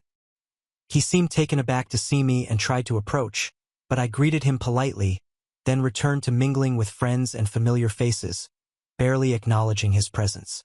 Somehow, my indifference felt like the ultimate freedom. Ethan no longer had any power over me. As I left the gathering, I felt a sense of closure, a certainty that I had finally closed that chapter of my life. Ethan and Hannah would continue living with their choices and consequences. I had my own story now, one that no longer needed to be shaped by them. Today, Mia and I live in a comfortable home, surrounded by friends and things we love. I've built something solid and secure, something that no one could ever take away from me. And at the end of each day, when I look at my daughter, I know that all the struggles and heartache were worth it. I finally found what I'd been searching for: peace and a fulfilling life crafted by my own hands. Now on to the next story. Story 7. After 7 years of dating, Bradley Kane, who had never given me flowers before, sent me 99,999 roses and a set of lingerie for my birthday. I happily posted about it on social media, only for his ideal woman to comment underneath: "Some people can only pick up the trash I don't want." That's when I learned that he had bought a house for her right below our marital home. The gifts he gave me were actually meant for her. I personally delivered the flowers to them and caught them having a candlelit dinner together. Bradley, without any hesitation, cursed at me. "Can you stop being so dirty-minded? Veronica and I are just discussing business. Besides, if there really was something between us, would you have even had the chance to marry me in the past?" I would have argued with him endlessly to get to the truth, but this time I just casually tossed the flowers and my engagement ring at him and said calmly, "I wish you both happiness." The ring rolled to Veronica's feet. He sneered and stepped on it, crushing both my dignity and love beneath his heel, and harshly said, "If you want to marry me, change your suspicious and paranoid nature. Now stop getting in the way. We've got serious matters to discuss. Go home and reflect on yourself." Listening to his familiar accusations, I felt an unexpected sense of peace. After leaving Veronica's place, I posted the news of Bradley's infidelity in the family group chat, telling everyone I was calling off the engagement. The man who never replied to my messages instantly posted a photo of his computer in the group, claiming, "Just handling work with a female subordinate." Then he expertly shifted the blame onto me, saying, "Yasmin, you don't need to throw a tantrum just because I didn't buy you that $8,000 wedding dress. I never even brought up the fact that you used my credit card to drink at bars with male friends." The once silent group chat suddenly erupted. My mother was the first to jump in, berating me with all sorts of vicious words, telling me I wasn't worthy of Bradley and demanding that I apologize to him. She even threatened that if I missed out on such a good marriage, she would disown me to prove her point. Seeing this predictable outcome, I sighed softly and exited the group chat. After my parents divorced, my mother became increasingly irritable. Growing up in such a stifling environment, I had been drawn to Bradley's seemingly gentle and polite demeanor. But after 7 years together, I realized that he was nothing like what he appeared to be. His kindness and patience were reserved for Veronica Jones. His courtesy and respect were for strangers. With me, there was nothing but endless cold violence and hurtful, sarcastic remarks. He was particularly skilled at provoking me into anger in front of others, watching me break down and cry, furiously questioning him, while he pretended to be the understanding one, generously offering forgiveness. Everyone thought I was just an unreasonable, crazy woman, but this time he had miscalculated. Only those who are unwilling to let go cause a scene. A heart that is already withered will not be stirred by him again. When Bradley returned with a wilted bouquet of roses, I was lying leisurely on the sofa, scrolling through my phone. He scoffed, "Why haven't you cooked dinner? Still mad? Enough is enough. Haven't you always wanted me to buy you flowers? I got them, so stop sulking." He threw the wet roses in front of me. I used to envy the girls walking down the street holding fresh bouquets, their faces filled with happiness. I had mentioned it to Bradley many times, but he was always impatient. He scolded me, If I'd known you were such a vain woman, I wouldn't have gotten involved with you. It's not that I can't afford it, but Yasmin, do you, an unaccomplished housewife who only washes clothes and cooks, even deserve it? He accused me of being lazy and materialistic, conveniently forgetting that it was he who lured me into quitting my job with the promise of marriage. In Bradley's eyes, I was only fit to be his maid. He was too stingy to buy me a single rose but had no problem gifting Veronica a house and a sea of flowers. Just earlier, I saw a post on Veronica's social media. They had taken a rose petal bath together, laughing and playing in the tub.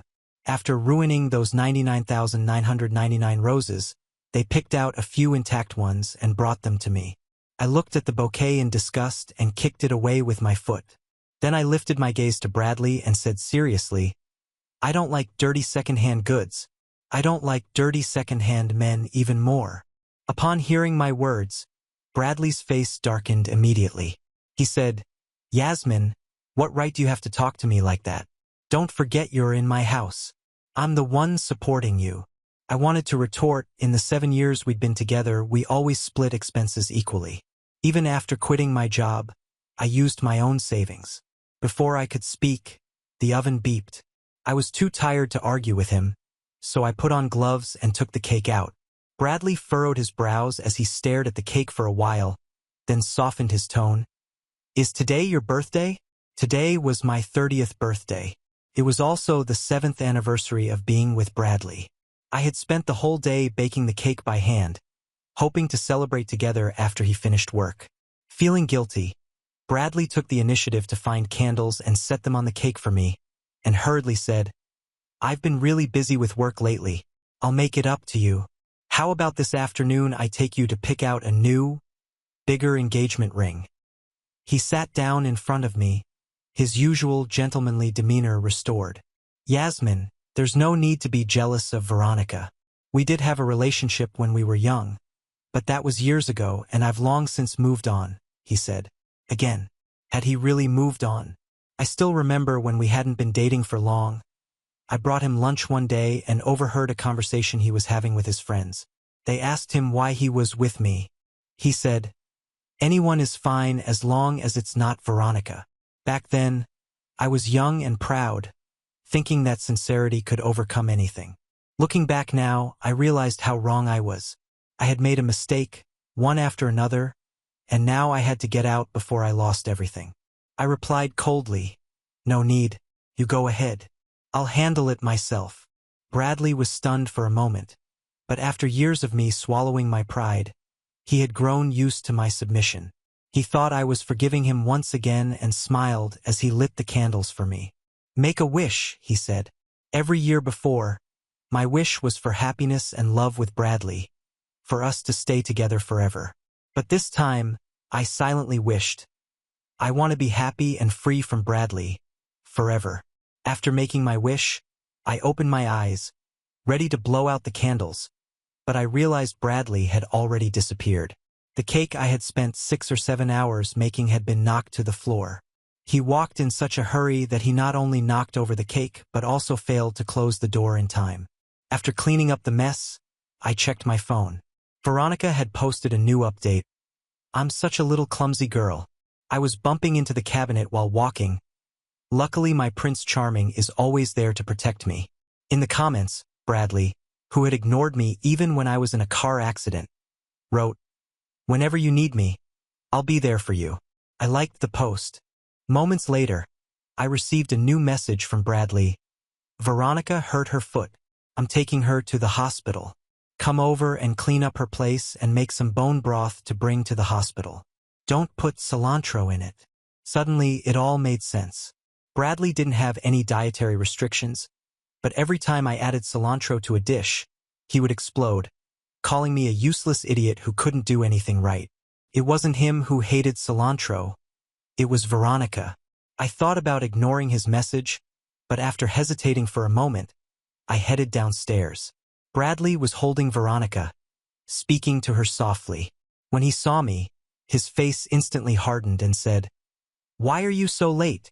If Veronica's treatment gets delayed. Veronica gently tugged at his sleeve and said, Bradley, I'm fine. Don't be mad at Yasmin because of me. I know she's never liked me. Bradley scolded me. Enough, Yasmin. Clean this place up properly. I'm not going to marry a jealous woman who can't do anything right. With that, he left with Veronica in his arms. I watched his retreating figure and whispered, I wouldn't marry a shameless, cheating man either. After they left, I looked around the room.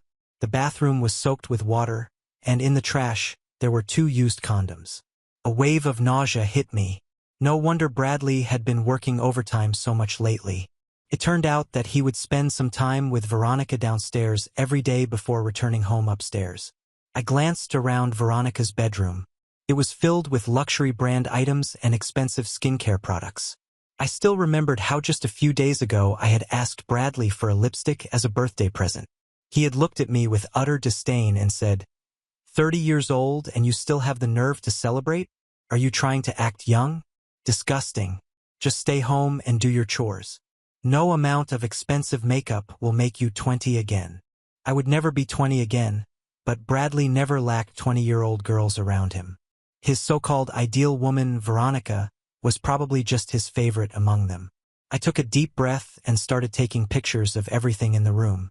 Then I returned upstairs to pack my things. In the 7 years we had been together, Bradley had given me a few French kitchenware, a robot vacuum cleaner, and a mastercrafted knife set. I decided to leave all these behind for him. As I packed, I couldn't help but laugh at myself. Veronica's things downstairs filled the room, but in this place where I had lived for years, everything I owned could fit into one suitcase. When I was done, I called my best friend, Meryl Jane, who was overseas. After 3 missed calls, she finally picked up. I held back my tears and said, Meryl, I was wrong. I shouldn't have given up my career and my life for Bradley. I regret it. I want to come find you. Meryl called me a fool and said I deserved it before hanging up. I sat in the empty room, sadness overwhelming me. Flashes of all the times she had tried to talk sense into me came to mind, and I remembered the look of disappointment on her face when she left. As the tears started falling, a new message popped up on my phone. Meryl had bought me the earliest available ticket, 3 days from now at noon. The tears I had been holding back for so long finally burst out. Tears for myself and for the 7 years I had wasted. I sat at the edge of the bed that night, staring at the open suitcase on the floor, a suitcase far too small to contain 7 years of a relationship. What I felt most wasn't anger, but an overwhelming emptiness, as if everything I had been during those years had disappeared along with the cake smashed on the floor. I didn't know what was coming next, but I knew I couldn't stay here a moment longer. Bradley had left, as he always did, probably to comfort Veronica. Meanwhile, I was here alone, cleaning up both the physical and emotional mess he had left behind. The candles he had stuck on the cake were thrown in the trash, and the sweet scent of frosting still lingered in the air, a scent that now only filled me with disgust. I called Meryl again. She answered on the second try, her voice tired but firm. I knew you'd call, she said. So, you finally opened your eyes. I couldn't respond right away, feeling my throat tighten. Yes, I whispered. But I'm scared, Meryl. He's taken so much from me that I don't even know who I am anymore. Meryl was blunt. That doesn't matter right now. What matters is getting out of there before he comes back and poisons you with more lies. Don't let him control the narrative again. She was right. Bradley had always been a master at twisting facts, making me feel crazy, small, and wrong for asking the bare minimum. But not this time. I was determined to leave, and nothing would change my mind. I began packing the few things that still mattered to me. Among clothes and objects, I found an old notebook where I had written dreams and plans for the future long before meeting him. As I flipped through the pages, I found a list. Go back to school, travel abroad, learn French, open my own business. It was a painful reminder of everything I had abandoned for him. While gathering the remnants of my dignity, I received a text from Bradley. Veronica's not feeling well. Come here and bring the broth I asked for, and clean her place while you're at it. For a moment, I stared at the screen, almost in disbelief at his audacity. Did he really think I would rush over to serve his mistress like some obedient maid? Part of me wanted to reply with a scathing message, but another part knew words would have no effect on someone so selfish and callous. Instead, I did something I never thought I'd have the courage to do. I took screenshots of every message, including the romantic ones between him and Veronica that I had discovered weeks ago. I made sure to include pictures of the candles and the ruined cake on the floor, and finally, I snapped a photo of my packed suitcase. Then I posted everything on social media, no filters, no holding back. Almost immediately, my phone began buzzing with notifications. Friends, acquaintances, and even family members reached out. Some offered support, while others predictably criticized me for airing dirty laundry in public. I didn't care. The truth needed to come out. It felt like I was expelling years of lies and humiliation. Bradley wasn't far behind. He started calling nonstop, but I declined every call. Then the texts came, "Delete that now, Yasmin. You've gone too far. Stop being childish. You're not going anywhere. Come home and we'll talk." Each message only strengthened my resolve to leave. He wasn't worried about me or our relationship, only his image. The more he tried to manipulate me, the lighter I felt, as if every step toward freedom was lifting a weight off my shoulders. Suddenly, I heard the sound of the front door opening. Bradley was back. My heart raced, but I took a deep breath. I wasn't going to hide. I wasn't going to back down. He stormed into the apartment, his expression livid, holding his phone in hand. "What the hell do you think you're doing, Yasmin?" he demanded, slamming the door shut. "I'm leaving," I said, keeping my voice calm though my heart pounded in my chest. "No more lies, Bradley, no more manipulation. You can have Veronica, the wilted roses, and all your deceit." He laughed, a condescending laugh he always used to unnerve me. "You're not going anywhere," he said, stepping closer. "You know you've got nowhere to go. Who's going to want you now after all of this?" For a moment, the old insecurity crept in, threatening to take over. But then I remembered Meryl's words. "Don't let him control the narrative." "I'd rather be alone than spend another day with you," I said firmly. "And you know what, Bradley? You're right. I've got nothing left to lose. That's exactly why you can't control me anymore." I grabbed my suitcase and headed for the door. He blocked my path for a second, but I met his gaze without flinching. "If you lay a hand on me, I warrant I'll go straight to the police. And with all the evidence I have, you don't want to take that risk." He hesitated, then stepped aside with a frustrated sigh. "You'll regret this, Yasmin," he muttered as I opened the door. "No one's going to want you after this. You'll end up alone." I just smiled. I'd rather be in my own company than live in this lie. And with that, I walked out, leaving Bradley behind, along with all the lies, broken promises, and the love that never really existed. As I stepped out into the night, each step felt lighter than the last. The cold air brushed against my face, and for the first time in a long while, I felt free. Free to be whoever I wanted to follow my dreams, and most importantly, free from Bradley Kane. I felt the cold night air on my face as I shut the building door behind me. Each step I took seemed to lift a bit of the weight I had carried for 7 years. I walked to the corner and called a ride. The suitcase beside me was light, just like my heart. I didn't know exactly what lay ahead, but for the first time in a long time, I was certain of one thing. I was free. On the way to the hotel where I would stay temporarily, more messages from Bradley came through. He had switched tactics, moving from threats to concerned texts, insisting we needed to talk. I laughed quietly to myself. Typical Bradley, always manipulating any situation to his advantage. When I arrived at the hotel, I sat on the bed and let the silence surround me. For the first time, I allowed myself to cry. I cried for the lost opportunities, for every moment I accepted less than I deserved, and for the dreams I had given up for him. But I also cried with relief. The healing had finally begun. In the days that followed, I began to rebuild my life. The first step was to update my resume and start job hunting. I knew it wouldn't be easy after being out of the workforce for years, but I was determined to regain my independence. I reactivated my old social media accounts and reconnected with friends and colleagues I had lost touch with because of Bradley. Some were surprised to hear from me, but slowly messages of support began to pour in, and I even started receiving invitations to catch up. It felt good to realize I had a life beyond Bradley. Meanwhile, Bradley's messages didn't stop. He swung between apologies and furious accusations, claiming I was ruining his life. Veronica chimed in too, posting passive-aggressive comments on social media about bitter women who couldn't let go of the past. I ignored it all. I refused to let them affect me any longer. One afternoon, I received an unexpected call from an unknown number. I hesitated but answered. Yasmin. The voice on the other end was Bradley's mother.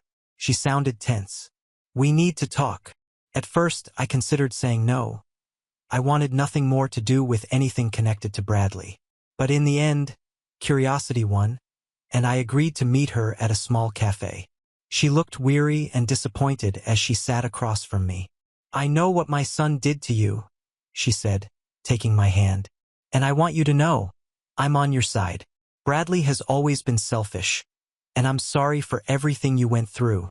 Her words took me by surprise. I had expected criticism or excuses. Instead, I found a woman who understood my pain. We talked for hours, and she revealed things about Bradley I had never known. Patterns of manipulation, previous affairs, and a history of emotional abuse. It was as if a veil had been lifted, and for the first time, I saw Bradley for who he truly was. After that conversation, something shifted inside me. It wasn't enough to simply move on. I needed to close this chapter for good. I hired a lawyer, and together we prepared a case against Bradley. During our relationship, I had contributed to many expenses and investments under his name. Now it was time to claim what was rightfully mine. Bradley didn't take the news well. He tried to intimidate me, threatened to smear my reputation, and even turned some of our old friends against me. But this time I was prepared. With my lawyer's help, I gathered every piece of evidence I had. Abusive messages, receipts for shared expenses, and photos of the luxury items Veronica enjoyed. Things he never once gave me. The court date arrived quickly. Sitting across from Bradley in the courtroom, I saw the same arrogant look on his face, as if he was certain he would win. But this time I wasn't afraid. I knew the truth was on my side. The judge listened carefully to the evidence. Bradley tried to twist the story, painting me as a vengeful ex trying to ruin his life, but the facts spoke louder. In the end, the judge ruled in my favor, ordering Bradley to pay compensation for the years I had invested in our relationship and the assets he had acquired at my expense. The look on Bradley's face when the verdict was announced was priceless. For the first time, he was powerless, unable to control the narrative. As I walked out of the courtroom, I didn't even glance back. That was the last time I would ever allow him to take space in my life. With the settlement money, I found a new apartment and furnished it exactly the way I wanted. I also enrolled in a French course and slowly began rediscovering the things that made me happy. I reconnected with Meryl, and together we planned a long-awaited trip to Europe, something we had dreamed of doing but that I had abandoned because of Bradley. A year later, on a sunny morning in Paris, I sat at a cafe with Meryl, sipping coffee and watching the city buzz around me. My life had changed completely, not just because I was in a new place, but because I had become a new person. Stronger, more confident, and finally free. And Bradley? He was lost in his own web of lies. Veronica left him a few months after the court case, and he drowned in debt and legal troubles. His friends abandoned him, tired of his manipulation. And me? I moved on without looking back. As I had wished on that last birthday, I was happy and, above all, free. We have reached the end. If you enjoyed this video, please be sure to like and subscribe to the channel for more videos like this, and give us your thoughts about the stories in the comments section. Thank you and see you in the next video.